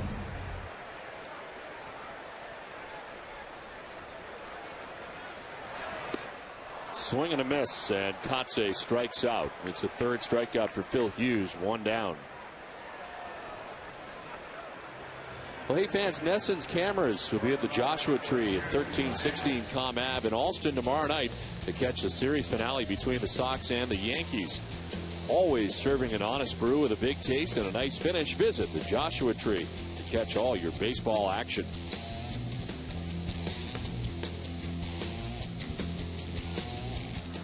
One out here in the bottom of the 5th inning. Nick Green, the batter, and he swings through strike 1.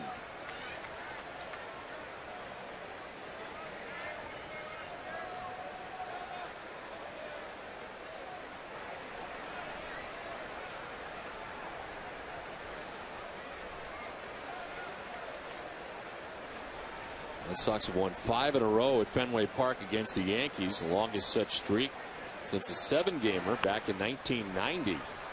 Softly hit and a foul ball at third base. A-Rod gets rid of it just in case, but it's a foul ball.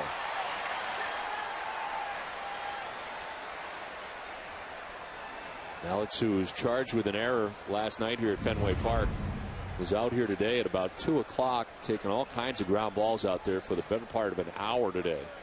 Yeah, you don't need to take ground balls because he made an error last night, because it was just a routine play. It could happen to anybody. Just couldn't get the handle on it. But it goes to show you how hard he works. That was my point. I mean, he's a guy that, you know, every time you see him, whether it be at Yankee Stadium, whether it be here at Fenway Park, he is out early virtually every day working at his craft incredibly hard. Every great player I played with worked hard. There's no easy way out. You don't just, you know, you're not just a great player because you have the tools. You have to work hard. Swing and a miss. Nick Green strikes out. It's back-to-back Ks for Phil Hughes. 2 down. See a fastball, live fastball from Phil Hughes. Throws the ball right by Nick Green, who loves the fastball. He's retired 4 of the last 5 batters. He's got 2 outs here in the 5th, and George Kataris double to drive in a run in the 2nd. He struck out swinging in the 3rd inning. Threw the curveball that time for a strike.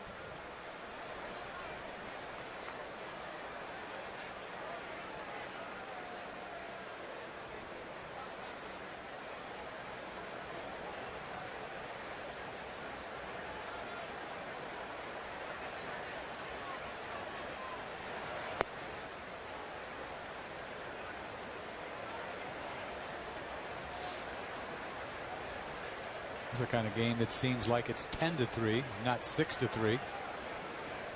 The Yankees are in striking range. It has a feel like they're way behind to me. And the breaking ball for strike two, and it's 1-2. And the Red Sox getting 4 off Wong. So far 2 off Hughes. And the Yankees have been able to gather 3 runs off Tim Wakefield in the first 5 innings. Wakefield at 74 pitches through the first 5.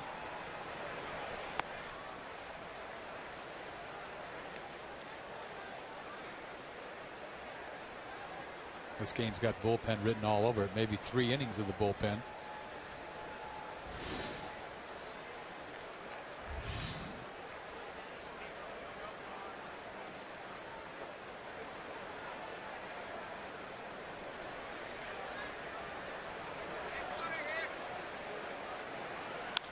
On the ground right side at Robinson Cano will go to first with it and end the inning.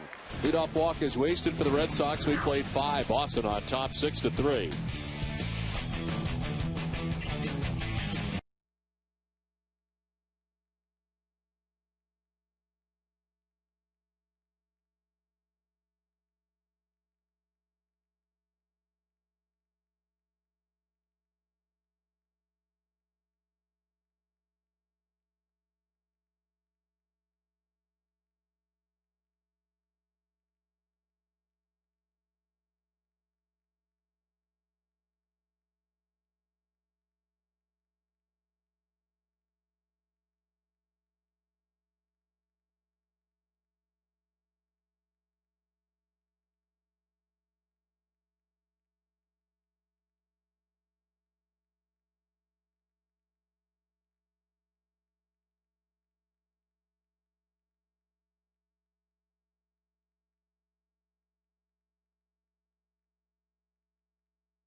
Web Company for plumbing, heating, and cooling products. Now homeowners can visit one of their 27 Frank Webb Bath Center showrooms. Product knowledge and friendly guidance make both sides of Webb a home run.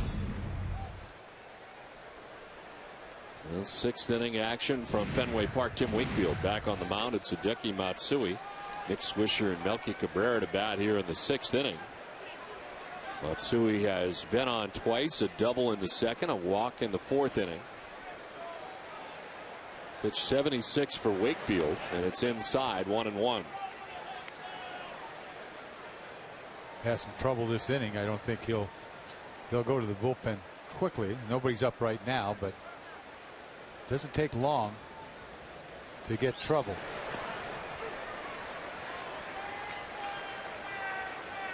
Wakefield had a 6 2/3 effort last time out at Detroit, a victory, and has won 3 of the last 4 decisions. Has 7 victories coming into tonight's action. To center field and a base hit for Matsui. Over his Kotze to play it, but a leadoff single for Matsui on for the 3rd time tonight. We're here at Fenway Park in Boston. Don Orsillo, Dennis Eckersley, and Heidi Watney bringing you Boston Red Sox baseball in high definition and Adobe Digital 5.1 surround sound on NESN. 6-3, the Red Sox on top, nobody out here in the top half of the 6th inning.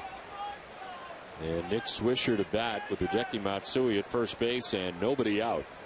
Ramirez in the bullpen.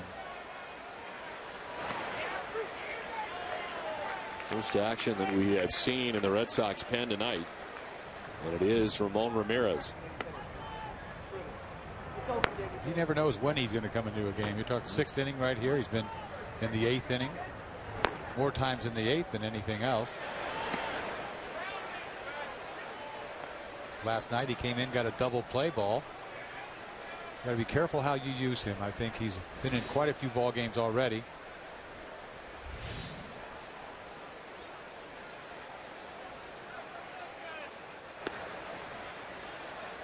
Is that hard on the pen? I know everybody's doing well out there, but is that hard if you really don't know when you're going to be coming in from a role standpoint? Yeah, I didn't like it, but then I never was in that role except for maybe 1 year before I got the job to close.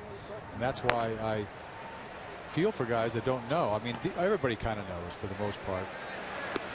I think, like they said, when the phone rings, everybody's who is it? I mean, they're ready. Everybody's ready.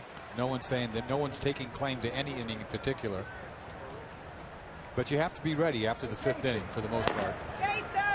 Anybody before that would probably be, Masterson. A strike and a full count. Swisher didn't like it.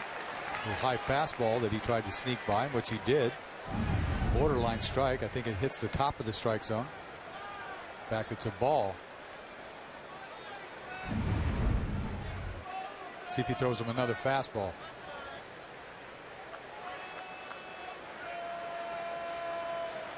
Nope. Strike 3 call. Swisher didn't like strike 2. He liked strike 3 even less. Second strikeout for Tim Wakefield. Wake breaks out his little curveball, I think, right here. 3-2 pitch. Tricks him. Little overhand curveball. Takes a lot off. Drops it. Little drop in for strike 3. That's Ever new. heard that? Yeah. No, that's new. Drop in. Drop in. It's a little off speed break. I never had a drop in, but that's what it is. In right field, and it'll drop in the glove of J.D. Drew for the second out of the inning. You got more stuff that you're waiting to break out every night. That just came out of nowhere. You're making it up as you go? That's right. No. It's in there somewhere. It just happened to spit out. 2 down. Hideki Matsui at first base, and the top of the Yankees order coming up, Derek Jeter.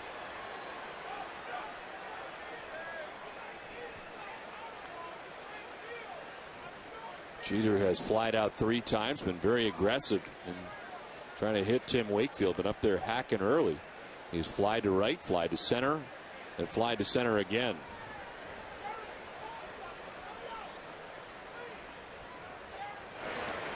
Wake has come up with some big pitches tonight. In fact, the last 2 innings, you saw, I talked about it earlier about Damon. Had him 3-0 last inning, got him out, and really that's a big at bat right there for Swisher. I mean, if he walks him there, now you're thinking, what are they going to do? They could go to the bullpen. So a little Houdini piece tonight with Wake. His 1-0 is outside, 2-0.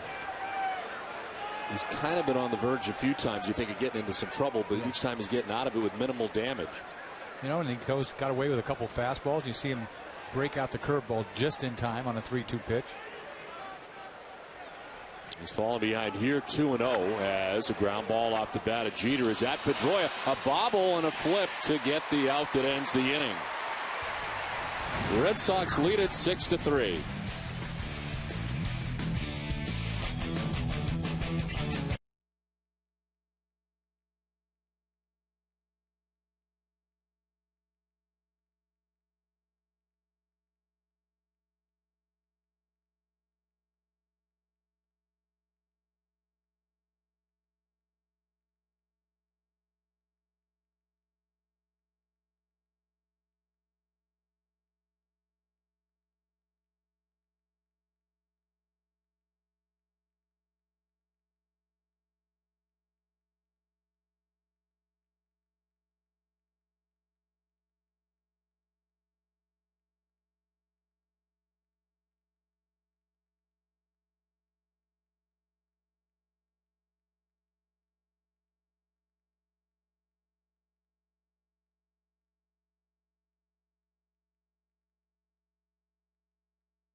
Olympia Sports. Get it for less.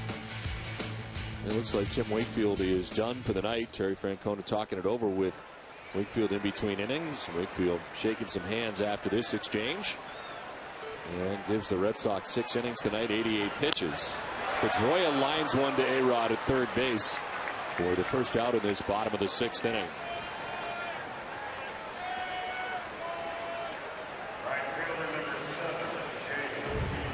It's time now to bring you up to speed with the AT&T Rapid Rewind. 4th inning, J.D. Drew with his triple off the wall in center field. And the very next batter, Kevin Youkilis, drives one into the bullpen. 2-run home run. It gives the Red Sox a 4-run pad at the time. AT&T, the nation's fastest 3G network. AT&T, your world delivered. It's a 6-3 lead now for the Red Sox with one out here in the 6th inning. Drew takes ball 2, and it's 2-0.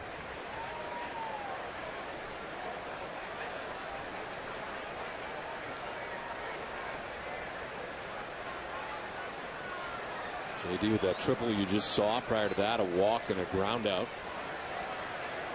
Red Sox and the Yankees identical hit totals in the hit column. Both teams with 8.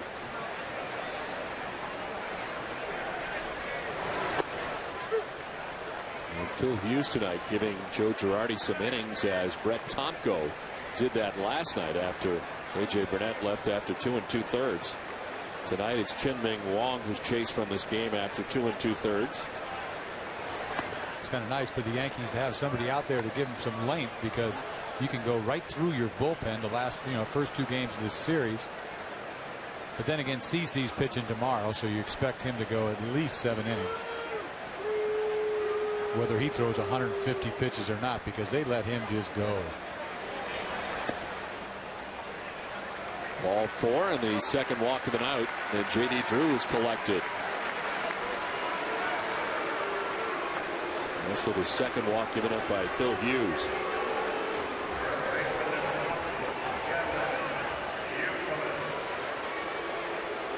Well, now 1 on for Kevin Youkilis. A walk, a strikeout, and a 2-run home run.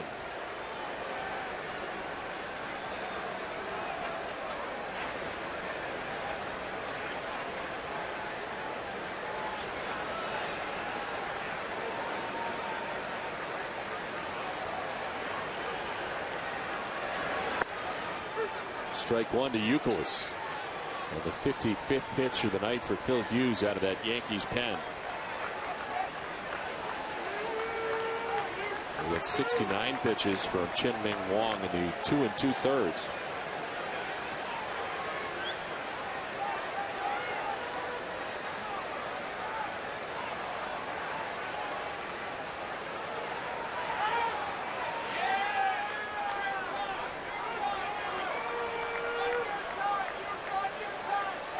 They continue to go over hitters. I mean, in between innings, it's amazing what goes on in today's game. An inning doesn't go by that they don't tell you what's going on, especially late in the game, inning to inning, to a young catcher like Contreras. On the ground left side, A-Rod ranging, a flip backhanded to get the lead runner in J.D. Drew. Nice play by Alex Rodriguez, and there's 2 down in the inning.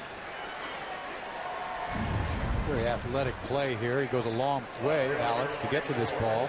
Knows he has enough time. A little flip job over there like a shortstop. He played shortstop so many years with Texas and Seattle.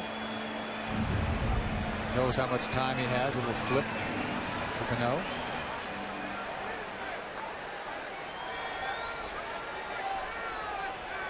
So 2 outs. Youkilis at first base, and here's Jason Bay. A single in the first. Since then, he has struck out twice as they check on Youkilis at first base.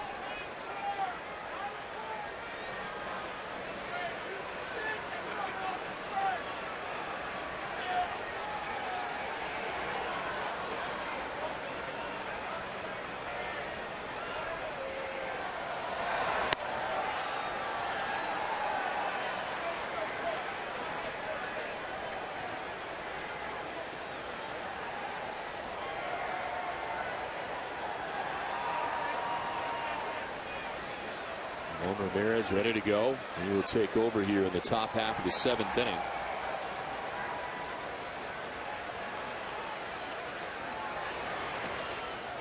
Away, and it's 1-1 to Jason Bay.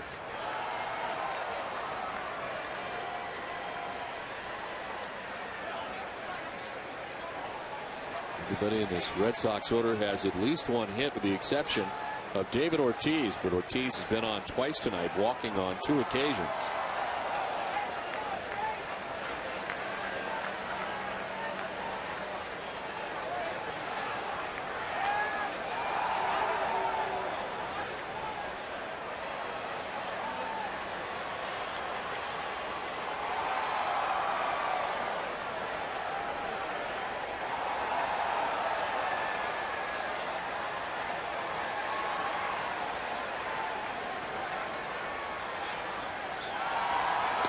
Swing and a miss. 1-2 now to Bay. Good breaking ball here by Hughes, and there's 2 breaking balls in this at bat to Bay. Going straight down, this break ball down away, can't reach it. Seemed a little concerned about Youkilis. Last night he kind of tricked everybody, stole the bag. You don't see Hughes steal that much.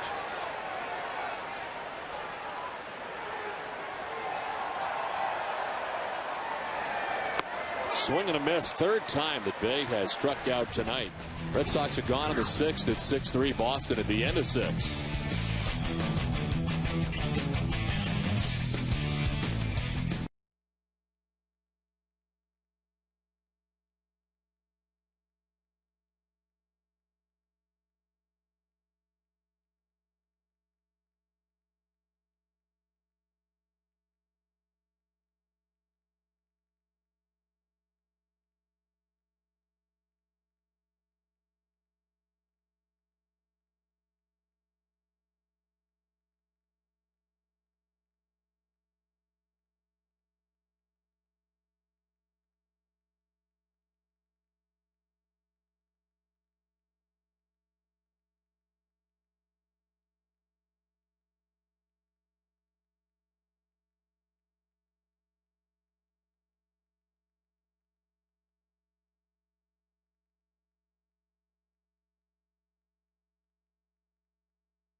And the fastest internet. This is Fios. This is big.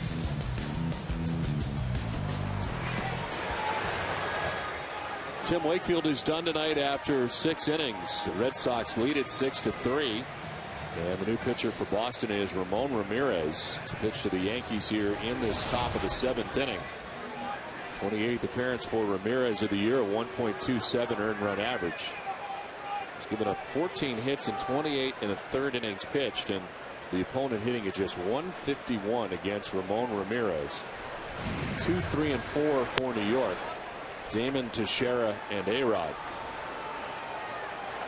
Says it all right there. 14 hits in 28 innings. One of the hardest relievers in the big leagues to hit. He goes right at you. See this little split finger he's going to feature here. Change up. How hard he throws that. Tim Wakefield tonight goes the first 6 innings, giving up 8 hits and 3 runs. including the home run by Posada in the second. He walked 3 and struck out 2. Chance to pick up his 8th win. Strike 1 to Damon, and it's 2-1. Wake pitched good enough to, he came up with a big pitch when he had to.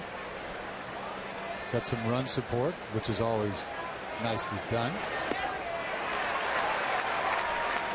You see that 2-1 changeup. It's not a split finger. I think yeah, it is a split finger. It's going straight down. It looked like a little screwball, but hard.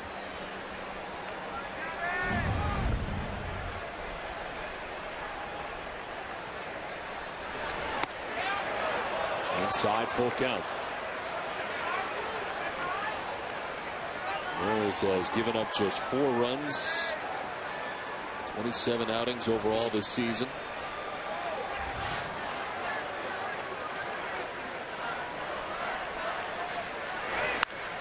Drive to deep right for Johnny Damon. Back goes J.D. Drew, and that ball is gone into the bullpen. Well, the power continues for Johnny Damon. That's his 13th home run of the season, and it's now 6-4 Boston. Kind of shows you right there, Johnny Damon can go deep anywhere. We've seen him the years he spent in Fenway, that kind of pop he had. He gets a fastball 3-2. I don't know if that's a fastball. That looked like that hard screwball that he threw to him earlier in the count. Wasn't his best gas, that's for sure. Johnny plants it in the bullpen.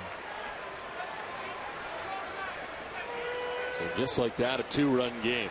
And now Mark Teixeira. He had a great night against Wakefield. A single and 2 doubles tonight for Teixeira. A 3-hit performance.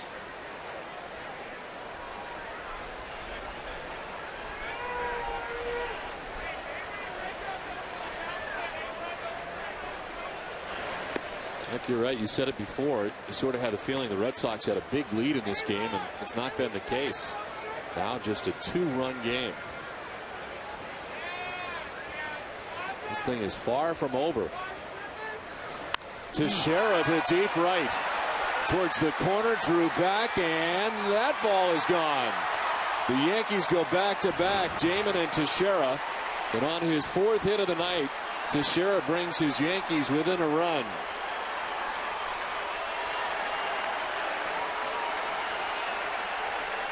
A little shocker here, back-to-back bombs from Johnny Damon and Mark Teixeira.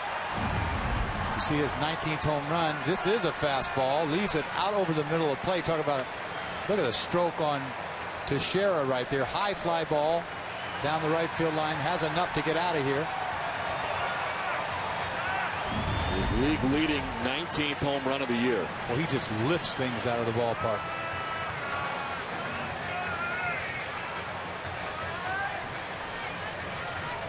He smothered that ball out of the ballpark. He's all over that fastball.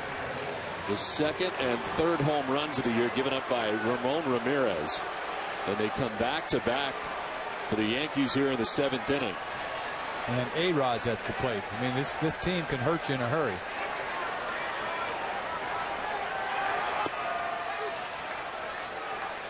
Action instantly in the Red Sox pen, and Hideki Okajima is up.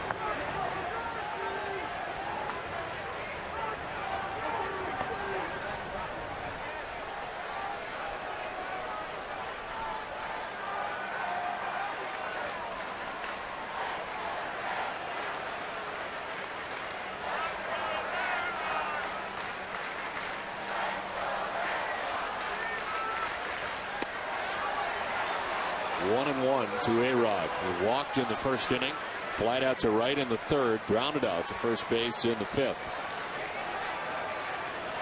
Kind of rocks your world out there as a pitcher giving up back-to-back jacks. I've done it many times. You just don't want to give up another one.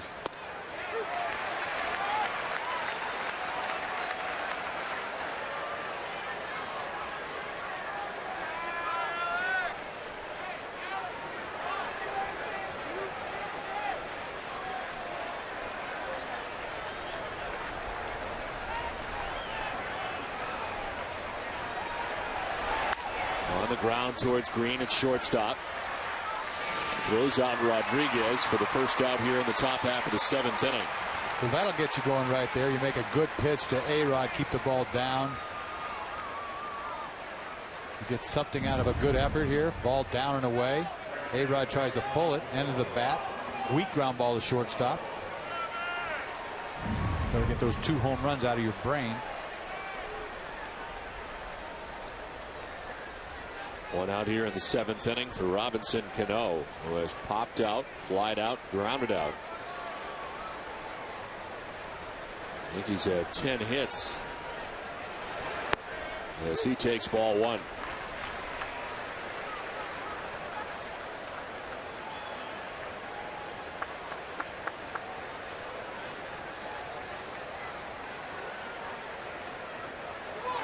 Fenway Park very quiet after back-to-back home runs by Damon and Teixeira here in the 7th inning. Ramirez trying to rally back here. Is ahead of Cano, 0-2.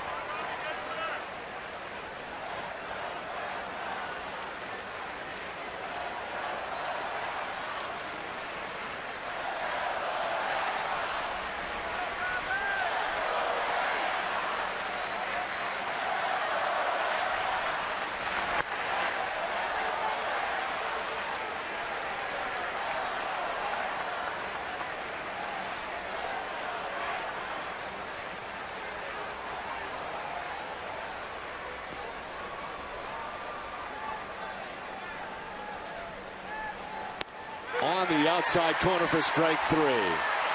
2 outs in the 7th inning. First strikeout for Ramon Ramirez. Nobody knows what, when, and where they're going to call a strike on this outside corner. This ball may be outside. He's set up outside. Looks good. You'll see this pitch up and away, I believe. But it's been a strike on and off all night. It just happens to be a strike right there. Cano is not happy.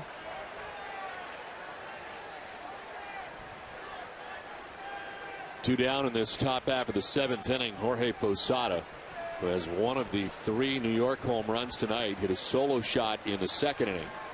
Struck out in the 4th, grounded out in the 5th. And takes ball 1.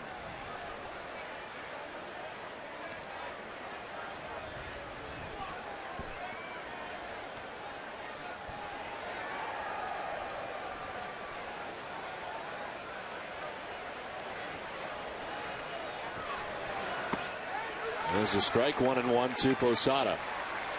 Tim Wakefield for 6 innings tonight, giving up 3 runs. Ramon Ramirez allows back-to-back home runs to begin this inning, and gets back-to-back outs in A-Rod and Cano. Strike 2, 1-2. Everybody's questioning that outside corner tonight. Yankees have Phil Koch about to warm up in the pen.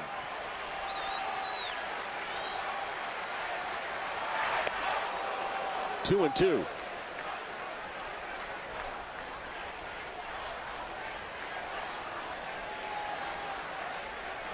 Not seen too many of these 20-pitch innings for Ramon Ramirez. This is one of them. This is pitch number 22 for Ramirez, with 2 outs in the 7th.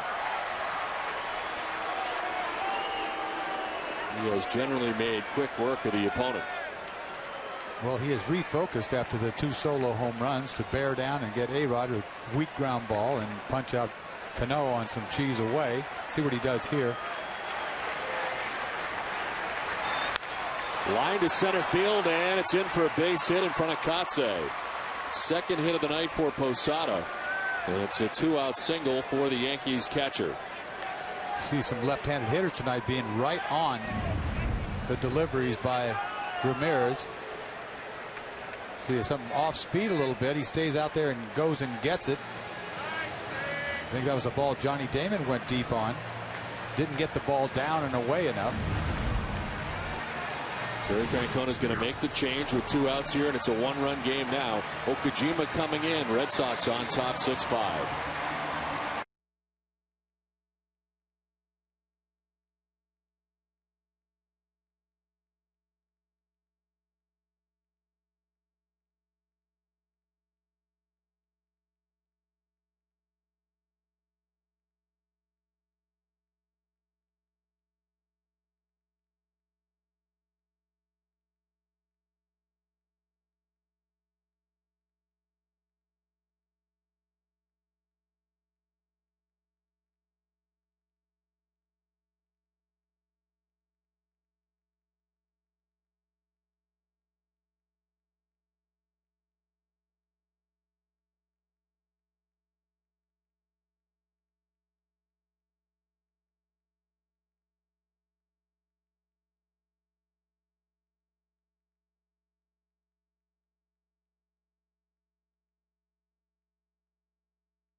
Musical montage. Dunkin' Donuts is in its 10th year of hosting local youth groups and charitable organizations in the Dunkin' Dugout, a special seating section at Fenway. Thousands of children have had the chance to catch a Red Sox home game thanks to Dunkin' Donuts. Hideki Matsui to bat with 2 outs and Jorge Posada at first base. And what now is a 1-run game.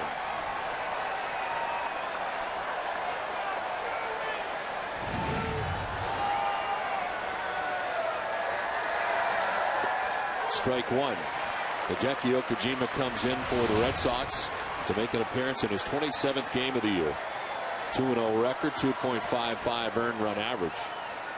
26 strikeouts in those 24 2/3. 182 the batting average against Okajima.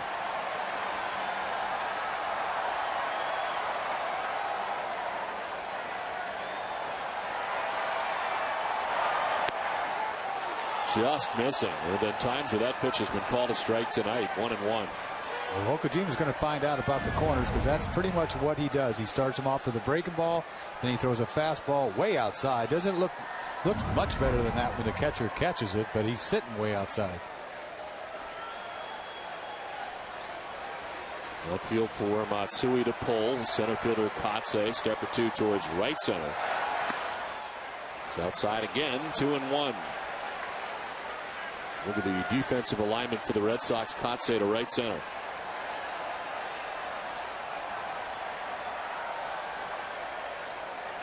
Every pitch, Okajima regroups, does his little thing, goes off the dirt into the grass. Same routine for the most part, each pitch. 2-2. How about this 2-1 split finger, okie dokie split finger? You never know what he's going to feature. Curveball, fastball, fastball, split finger. Now what's he going to do?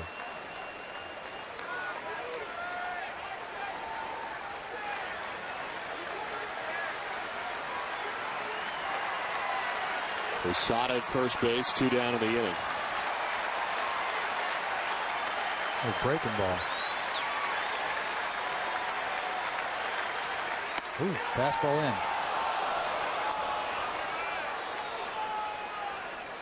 I don't know what his signs are. What's a 3? I've never seen a fastball be a 3. It's along the lines of what is that? Daisuke Matsuzaka's I know signs. So if I was at second base trying to relay a sign, my hitter would be all fouled up. Trouble right now. Major trouble. He'd be looking slider. He might get hit in the ribs. 3-2. Struck him out. Hideki Okajima with a big strikeout to end the top of the 7th inning. It's 6-5. Red Sox time for a Sports Desk update with Cole Wright.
trip. Bermuda, Field of Love. That's awesome. There they are. They're feeling it. They're going to Bermuda. Little did he know. Mike Lowell responsible as he stands in and takes strike one. More Phil Hughes. It's a one-run game now, 6-5. The Red Sox on top. Lowell, Ortiz, and Kotze here in the home half of the seventh. And you got to credit Phil Hughes for keeping his team in this game, giving them a chance to come back. After the starter tonight, Chien-Ming Wang gave him 2 2/3.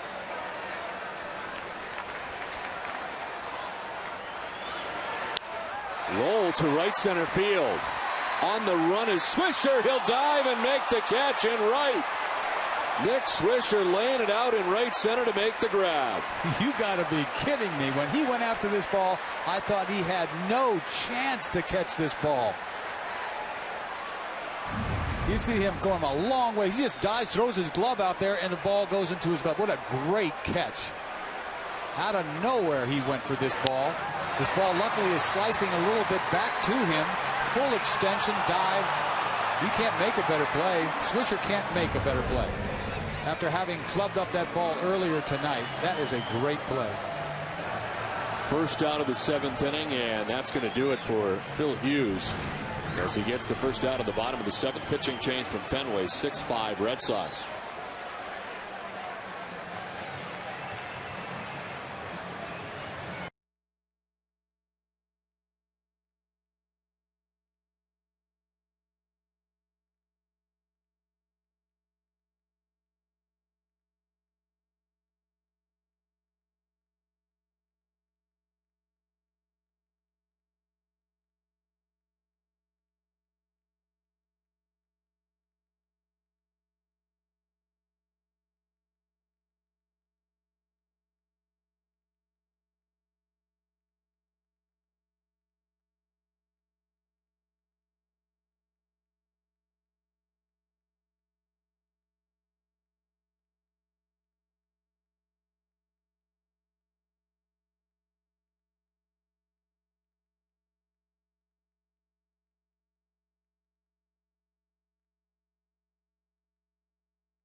Home run into the bullpen, his 10th home run of the year. And the Red Sox led it at 6-2 at one point. But back come the Yankees. The score is 6-3. Johnny Damon hits his 13th home run of the year. Mark Teixeira would follow it up with home run number 19, league-leading 19th home run. The Yankees going back-to-back against, of all people, Ramon Ramirez. It is a one-run game with one out, and David Ortiz fouling the first pitch back from the new Yankees pitcher. It's Phil Koch who comes on here with one out in the seventh. Koch, an appearance in his 26th game of the year. 1-3 record, 4.24 earned run average. The opponent hitting a .210 against this Yankees lefty reliever. Phil Hughes gives Joe Girardi 3 2/3. 2 hits, 2 runs, walked 2, and struck out 5, but ate up some innings. And despite the fact that the start of the last 2 nights has not gotten out of the third inning, the bullpen has done well. Cano throws out Ortiz, and there's 2 down. There is more action for New York. The right-hander Sevis is up. He's been one of the most effective relievers so far this year. Converted starter again, like most guys. But he can give you multiple innings, not just a one-inning guy. Red Sox pen busy as well. Takashi Saito.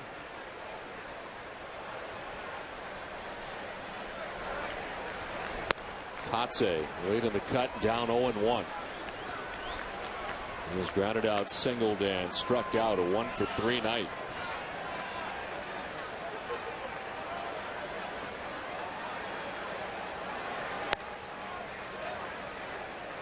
Papelbon starting to warm up as well. It's a good thing Papelbon didn't have to pitch last night. He wasn't feeling well, as it all turns out. We had the camera on him, and he was like half falling asleep, and now we know why. He had some kind of stomach problem, didn't he? Yes, he did. He had food poisoning, is what the kind of categorized it as. He should have never even went to the bullpen, as bad as he probably felt. He was dehydrated last night as well, but apparently feeling much better today. So popped up foul, backing out of play. And with him getting ready this early in the game, you wonder if they're thinking about more than a one-inning type scenario for Papelbon, who starts to warm up in the 7th inning. I think he's getting ready to see how he feels. Why don't you get up and throw a few balls and let us know how you feel? Because after last night, you've got to check it out. Being as sick as he was last night. And he was in the bullpen probably just to deke him. Not that they needed a deke 7-0.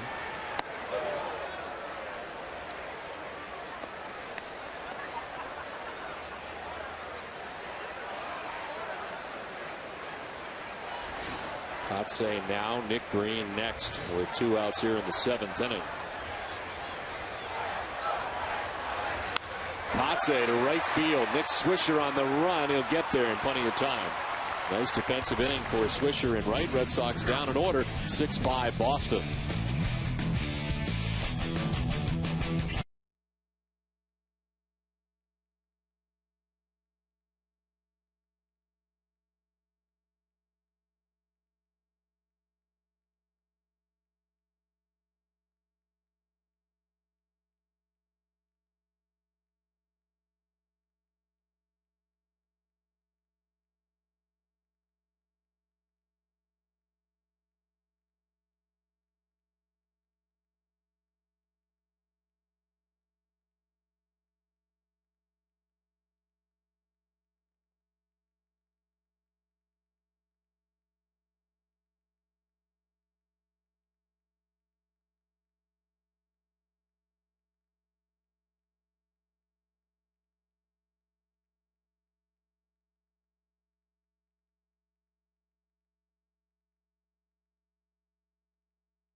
Staph infections in the community. For more information, email strikeout.infection@covidien.com.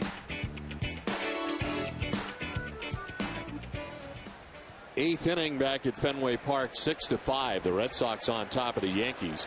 Hideki Okajima struck out Hideki Matsui to end the 7th inning. Back out there for the 8th. At least to start it, Nick Swisher, the batter. And it's ball 1 outside. Okajima will find his way to 3-2, doesn't he? He gets 3-2 on a lot of hitters. It was a clinic that he put on against Matsui to end the last inning. Struck him out on a split finger on a 3-2 pitch.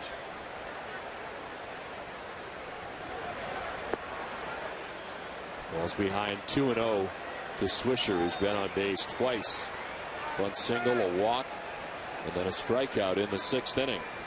Swisher makes you work. He just got a great eye, makes you throw strikes.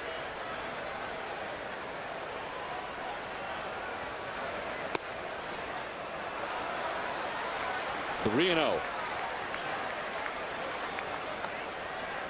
One game left against the Yankees. Brad Penny, CC Sabathia here tomorrow night. The interleague starts again. Red Sox heading to Philadelphia for the weekend series, 3-gamer.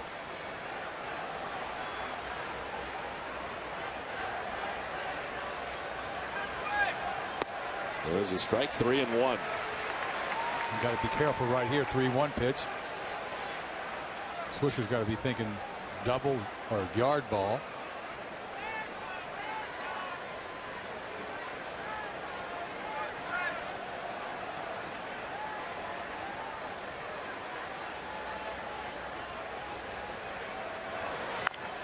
Chops it foul, full count.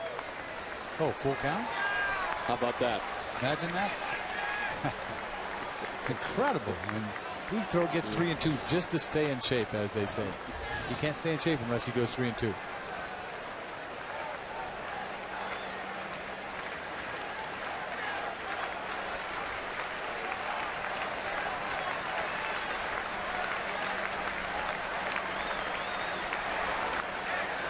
Swisher gets a piece, stay alive. Still 3-2. Once again, 3-2 split finger. Talk about throw at any time. I wouldn't have the nerve to throw that pitch. Some off-speed pitch like that if I was pitching. It's beyond me. It's not how I ever pitch. Ever. He seems to prefer it. Yes, he does. He can't wait to get there. Why don't you just start 3-2 and let me drop this split finger on you? You know, let's get in there. It's 3-2. I'm in my happy zone.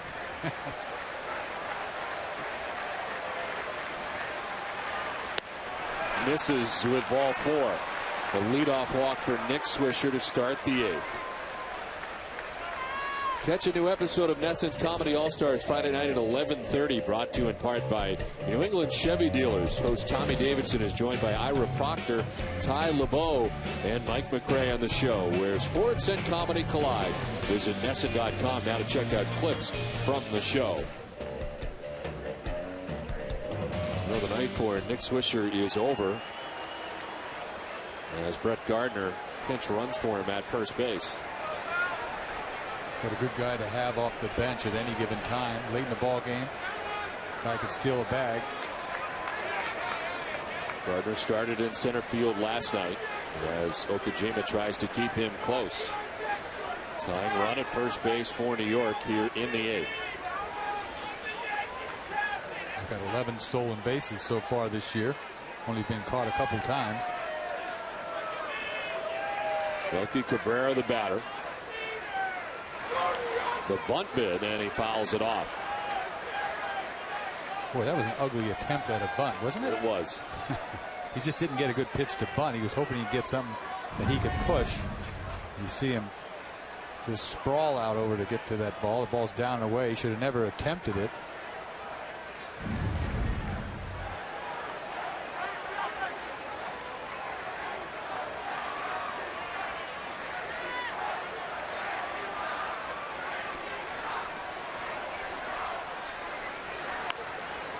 Back to the mound. Okajima spins and throws to first, and they get Gardner to second base. Well, you don't see this very often. It'll sack bunt. American League, 8th inning, down a run on the road.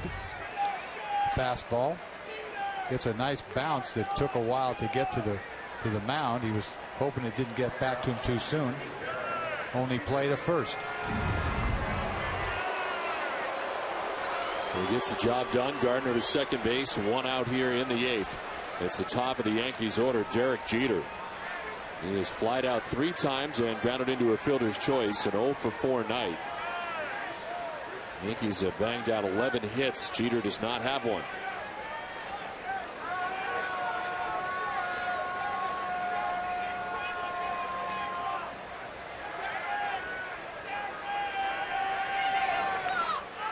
Foul tip that gets a piece of Kataris. This delivery looks just like a fastball, but it doesn't get there. A little split finger. Once again, he has that exposed. He doesn't have his gear. I mean, his shin guard's up. Initial contact there on the thigh. You don't see that very often. No, thigh like that being,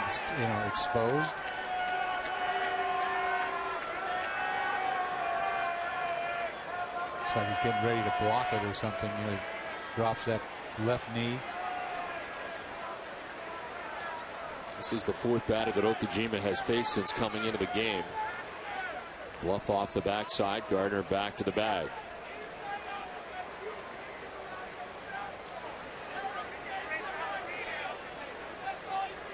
Okajima in his last outing giving up a home run to Nelson Cruz on Sunday.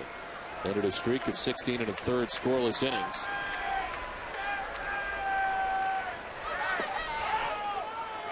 Ball and a strike to Derek Jeter. Kotsay caught that ball funny the way he. Don't see that very often. Looks like he's having a tough time.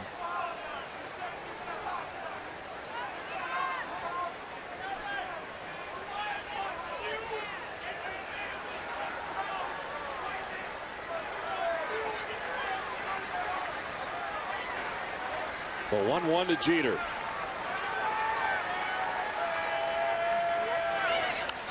Fouls it off to the right, and it's 1-2.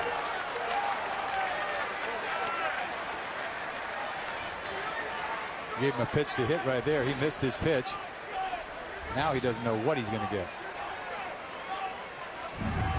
See this pitch, fastball away, a little up. In fact, a little too far up. Jeter's got a good swing at it, though.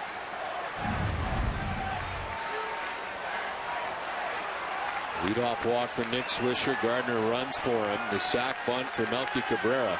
Gardner at second base, tying run in scoring position with one out. And a 1-2 to Jeter. Got him. Big strikeout for Okajima. It's the second out here in the eighth. Well, Jeter couldn't pick up this split finger like a lot of guys can't pick up off of Okajima. 1-2 splitter in the dirt. Never starts for a strike, but gets him way off balance. Making a good hitter look bad like that says a lot about his delivery. Nobody can pick it up.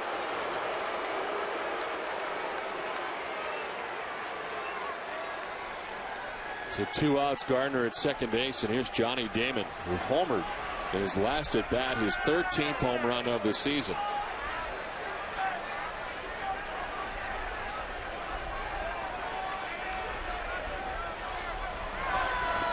In the dirt, Qatar is able to corral it. No advance for Gardner at second base.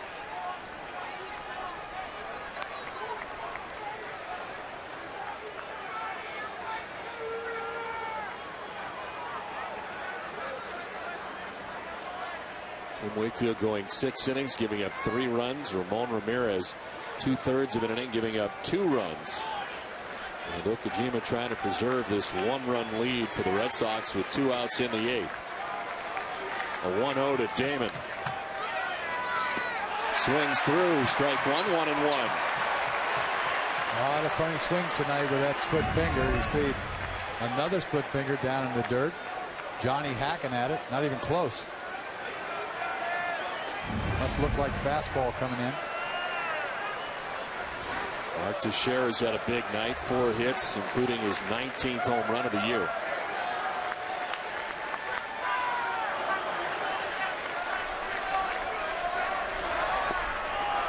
Ball 2, 2-1. Off the mound to the grass. We'll regroup every pitch.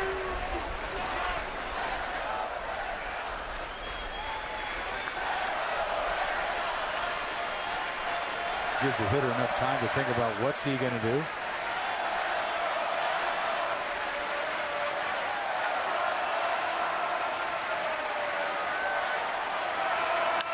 Damon down the left field line. It is curling foul.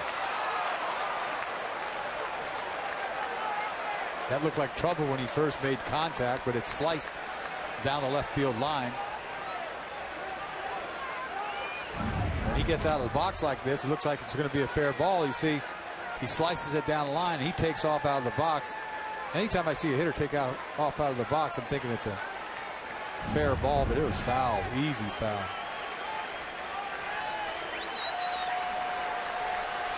Two down, 8th inning. Brett Gardner at second base. 2-2 the count to Johnny Damon.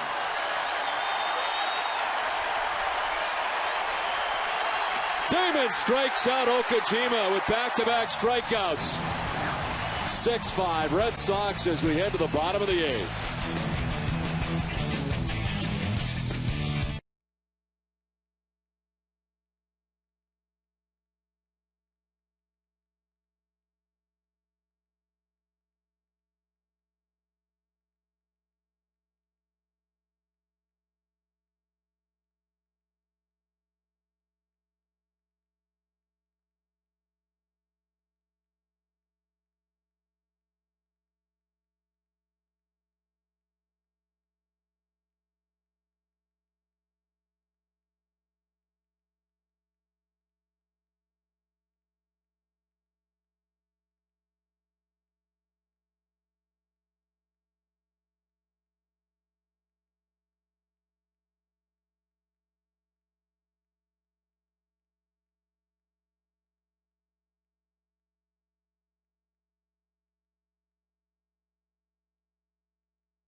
With TC, Heidi, Jim, and me. We'll get a preview of CC Sabathia's Fenway debut as a Yankee.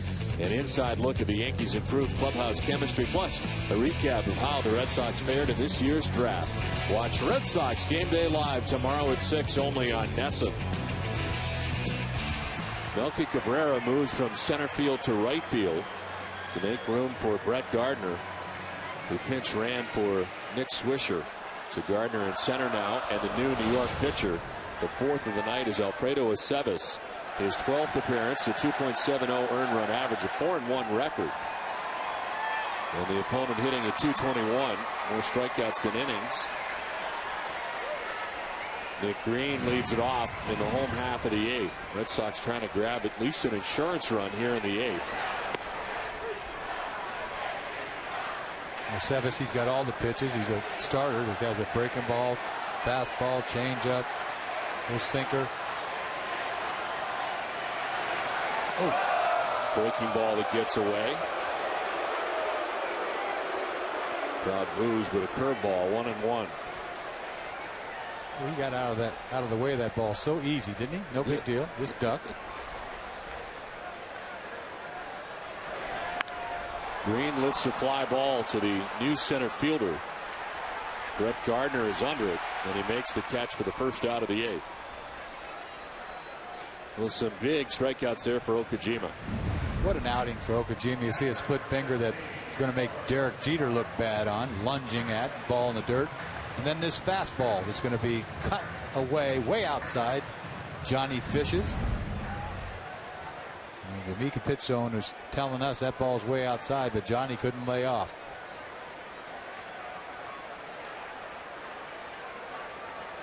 One down here in the 8th inning for George Gutaris. Gutaris drives one out towards deep left field. Back goes Gardner at the wall. It's off the wall. The ricochet played by Damon Gutaris into second base with his second double of the night.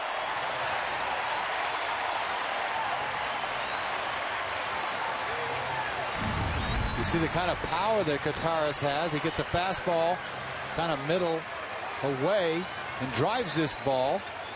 Didn't know he had this kind of power opposite field. This ball goes halfway up off the wall. Gardner came too close to that fence on that ball, thinking he's going to have beat on it. Not even close.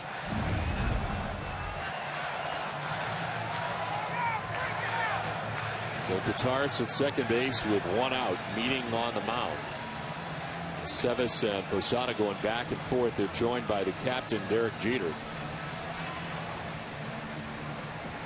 It's a big run out there at second base for the Red Sox. A little insurance run.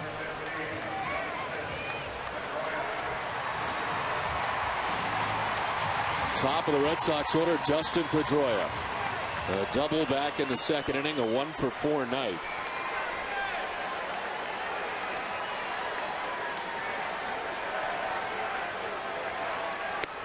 And it's strike one to Pedroia.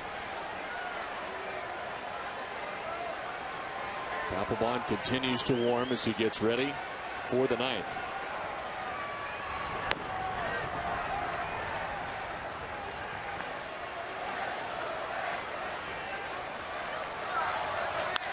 Pedroia to center field. Gardner is there, and he makes the catch for the second out of the eighth. Guitars remains at second base. We'll stay with Nesson immediately following tonight's game for WB Mason's Extra Innings. Tim Wakefield and Terry Francona will offer their post-game reactions, and we'll get the latest from the Yankees clubhouse as well. Plus, meet the newly added Red Sox talent taken on day 2 of the Major League Baseball draft. It's WB Mason's Extra Innings, and it's coming up right after the game. 2 outs for J.D. Drew. He has been on base 3 times tonight, 2 walks, a triple, and he is grounded out. Insurance run at second base in Guitars as Drew takes strike one. Good little changeup right there. See if Drew can get a big 2-out hit tonight. He had one last night. He hit off the board, off of Burnett.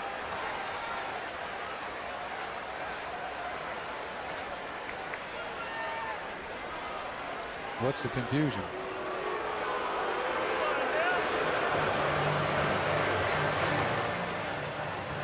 This is the second time Posada has gone out to talk to Aceves.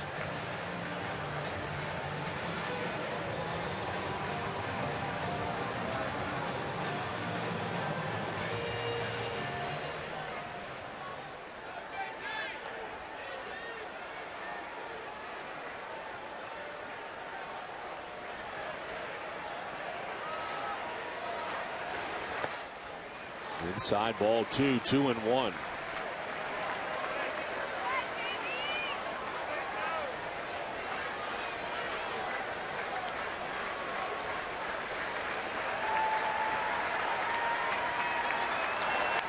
Drew fouls it off, and it evens at 2-2. Red Sox had a 6-2 lead at one point in this contest tonight. A 1-run lead at the moment as they bat with 2 outs here in the bottom of the 8th.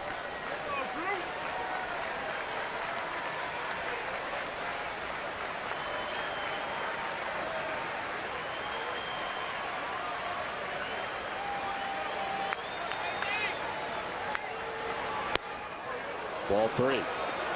Did he go? No, says Mike Everett, third base umpire.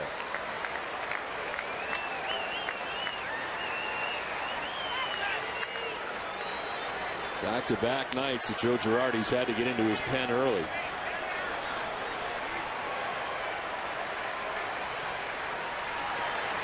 Ball 4. Drew has walked for the 3rd time tonight.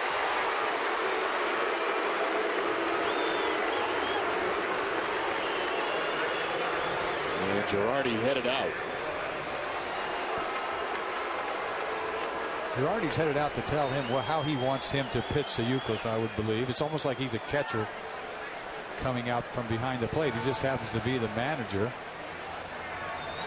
They want to make sure that he goes about getting out Youkilis, because they know this is one of the toughest outs of this lineup. And I'm sure they go over it. And they have a plan. Probably hasn't changed necessarily. It depends on the pitcher.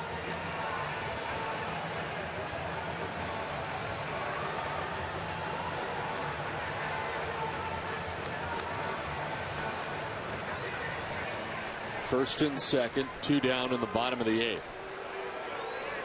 Youkilis tonight with a 2-run home run back in the 4th inning, his 10th home run of the year.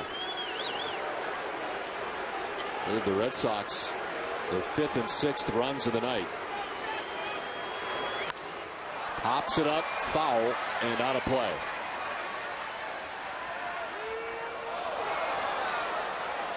Try to get in on Uke. First pitch there. He's got a home run in his career against Aceves.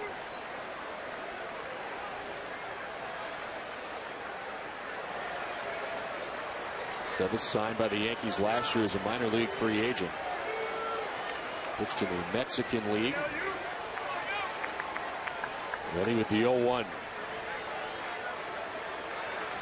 Back in there.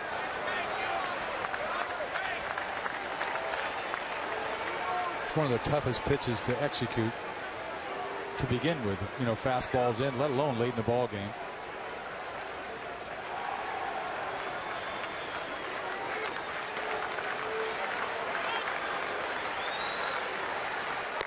In again, and it's 2-1. 3-point kind of nodding his head again. Let's go inside again.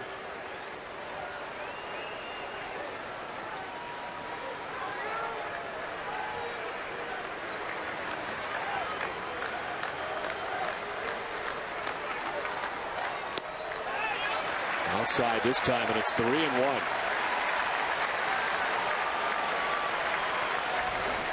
Jason Bay on deck.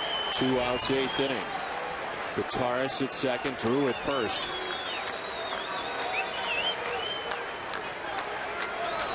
Youkilis drives it to center field. Gardner, he is back there with plenty of room and makes the catch that ends things in the 8th. Red Sox strand a pair.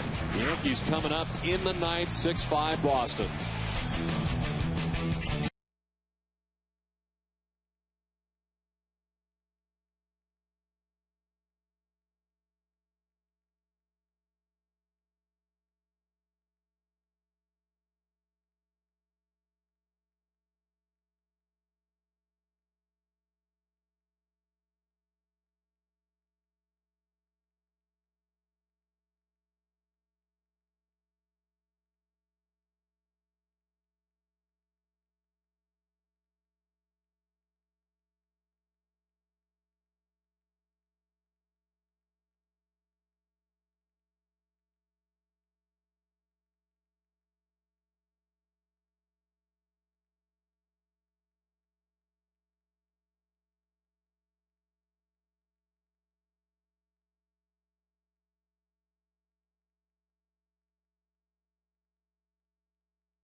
Brought to you by your New England Jeep dealers.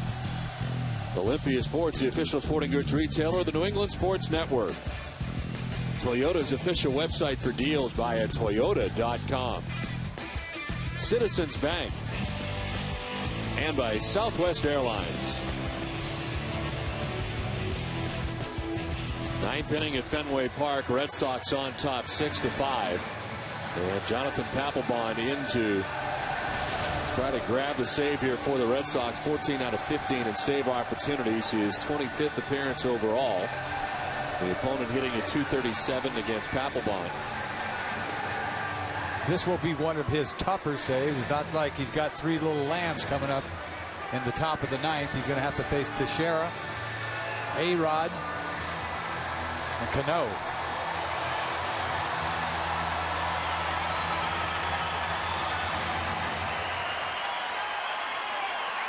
They're trying to get the attention of Teixeira. He wanted to check the ball or something because it hit the ground out there. Who knows? Teixeira's had a 4-hit night. Single, 2 doubles, a home run.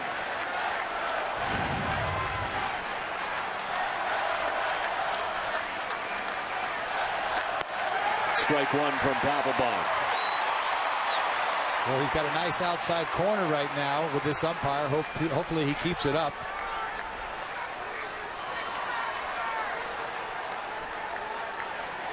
No success for Teixeira in the past against Papelbon.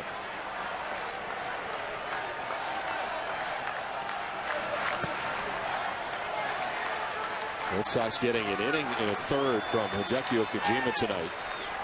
Walk one batter was not costly, as he then struck out Jeter and Damon to get out of the 8th.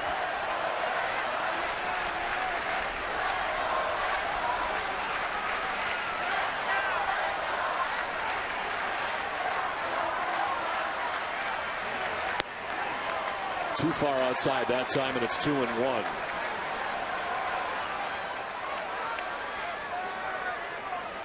Scary thing about Teixeira is he got popped the other way too. A little fastball up, out, over. You got to be careful.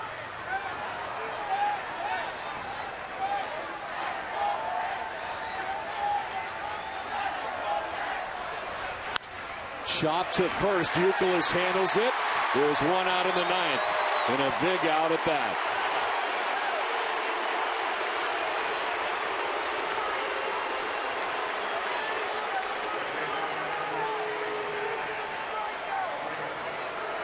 So 1 down, and A-Rod coming up. They want to check the ball. I knew they wanted to check the ball earlier. See the umpire call timeout. Mike Everett coming from third base indicating timeout. Surprised A-Rod doesn't want to check the ball. Yeah. He just throws it out.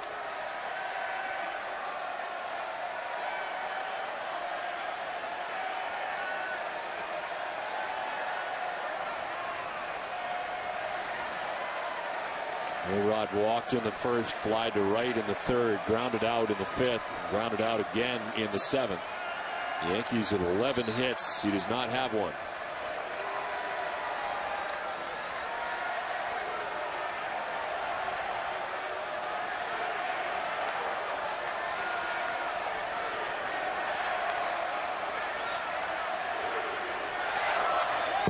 Right after that first pitch, 96 and fouled back. Made sure he got that fastball in right there, just crowded him. You don't want to miss out over if you're trying to get this ball in. He makes sure this ball's inside, deep in his kitchen.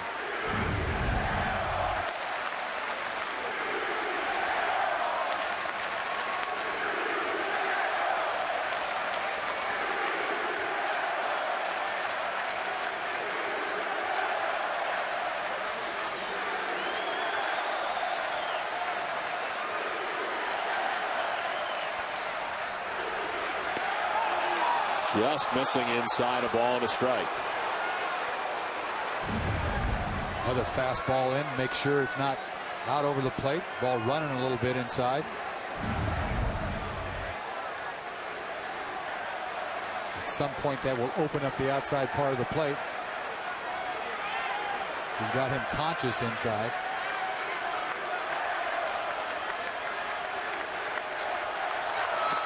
Goes away and misses 2-1.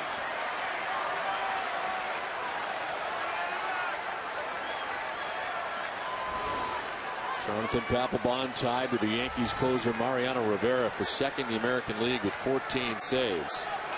And Fuentes on top with 15.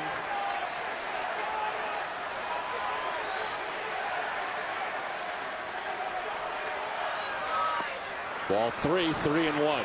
Papelbon having trouble with that slider, back-to-back sliders that don't find the strike zone. Down and away, not even close.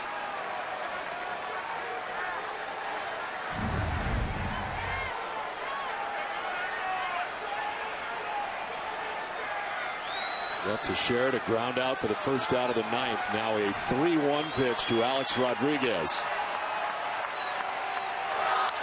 Fouled off to the right, and it's a full count. Well, he beat him with this fastball, this 3-1 fastball. He's looking dead red and still beat him. Fouled it off. Fenway Park stands as one with a full count to A-Rod. 1 out, 9th inning.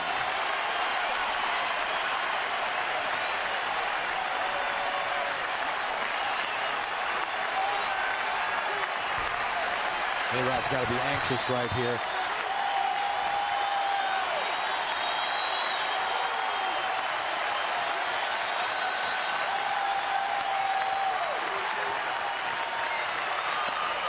Ball 4, and he walks him. Reach back for a little extra at 98 that time, but it's the first walk allowed by Papelbon and the first base runner for the Yankees here in the 9th. Coming up after the game, stay with us for Granite City Electric's Red Sox Final, where you have a chance to be part of the show. Submit your questions to the NESN.com inbox, and Hall of Famer Jim Rice will provide the answer. Plus, TC and Jim will bring you a full wrap-up of action from around the league. Granite City Electric's Red Sox Final coming up after the game right here on NESN. Alex Rodriguez with a 1-out walk. Ramiro Pena runs for him at first base.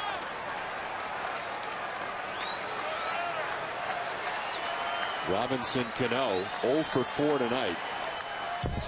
Fouls the first pitch back. Not a bad place to stay the rest of this at bat, down and away.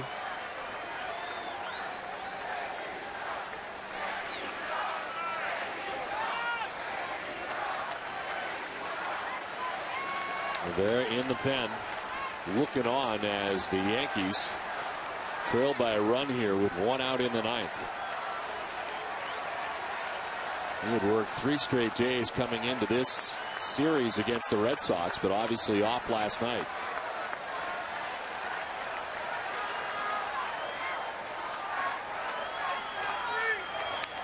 Oh, 2.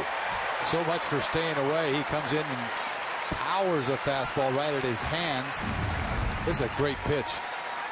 Does not leave it out over. Ball's bearing down on Cano.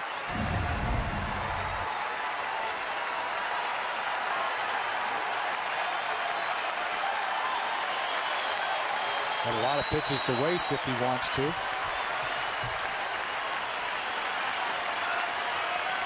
Got the good fastball tonight.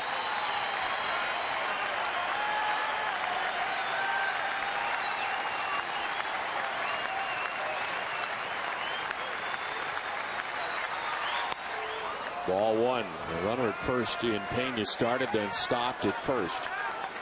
And it's 1-2 now to Robinson Cano.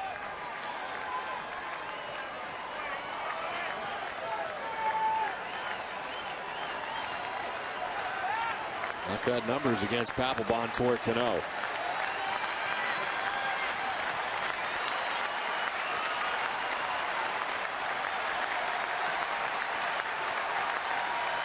A check, and almost leaning the wrong direction at first was Pena, but he does get back. Well, they got to be thinking about stealing a bag right here. You see him flinch a little bit to his right.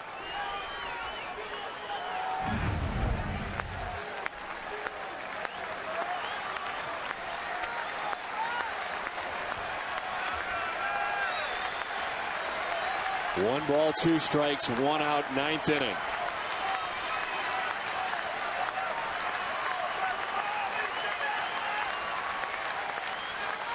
There goes the runner at first as Cano takes ball 2. The throw is going to skip and be backed up by Pedroia.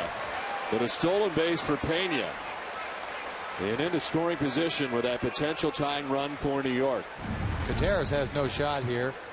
See, fastball away. He gets a good pitch to throw on him. He had reached back for it, but then Pedroia tries to deke him here, act like the ball got away. Nobody's biting.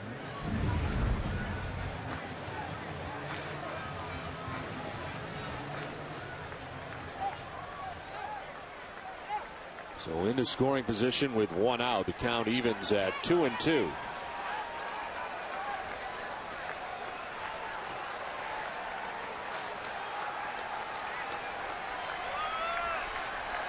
Yankees had the tying run at second base in the 8th with 1 out. Same situation. But Okajima struck out Jeter and Damon to get out of the jam.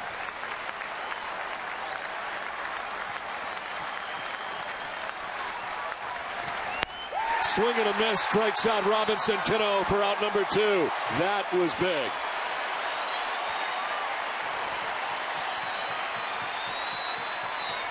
Cano's got no chance on this high fastball. He rears back and throws his belt high with some hump on it. Ball runs away, no chance.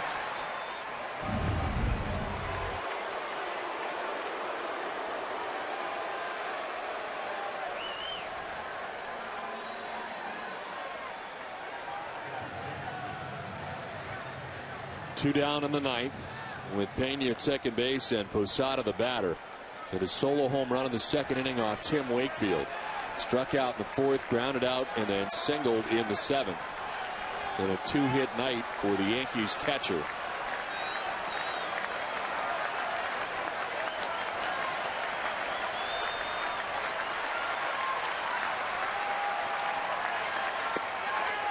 Ball 1. Funny looking pitch right there. Might have been a split finger. See this, only 91 miles an hour. Split finger, turned it over, kept it down. Kind of showed it to him.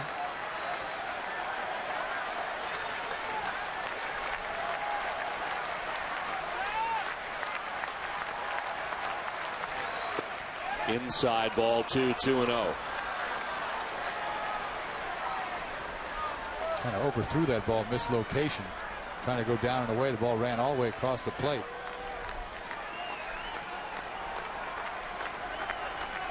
That Teixeira to ground out. Rodriguez walked.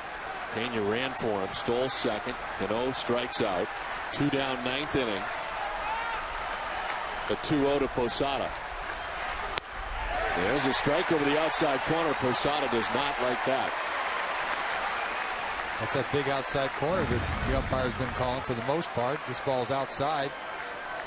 Not even close. Not even close. It's like, what's he looking at? But we'll take it.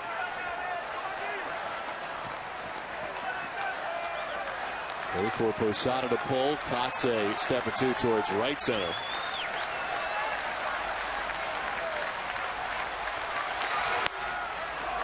Ball 3.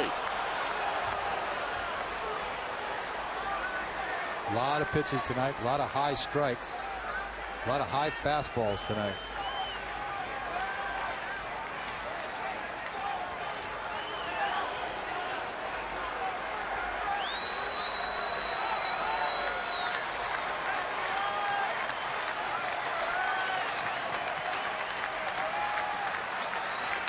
Posada grounds it foul. And it's a full count now. Posada swings at ball 4 right here. This ball down low. Maybe a strike on the zone. It is, but it looked like a ball from here. He likes the ball downstairs, Posada. You got to be careful down there. You just hope he swings at a high piece of cheese. That's what I think. 2 outs, top half of the ninth inning. Red Sox trying to take their 7th straight from the Yankees to begin this 2009 season series.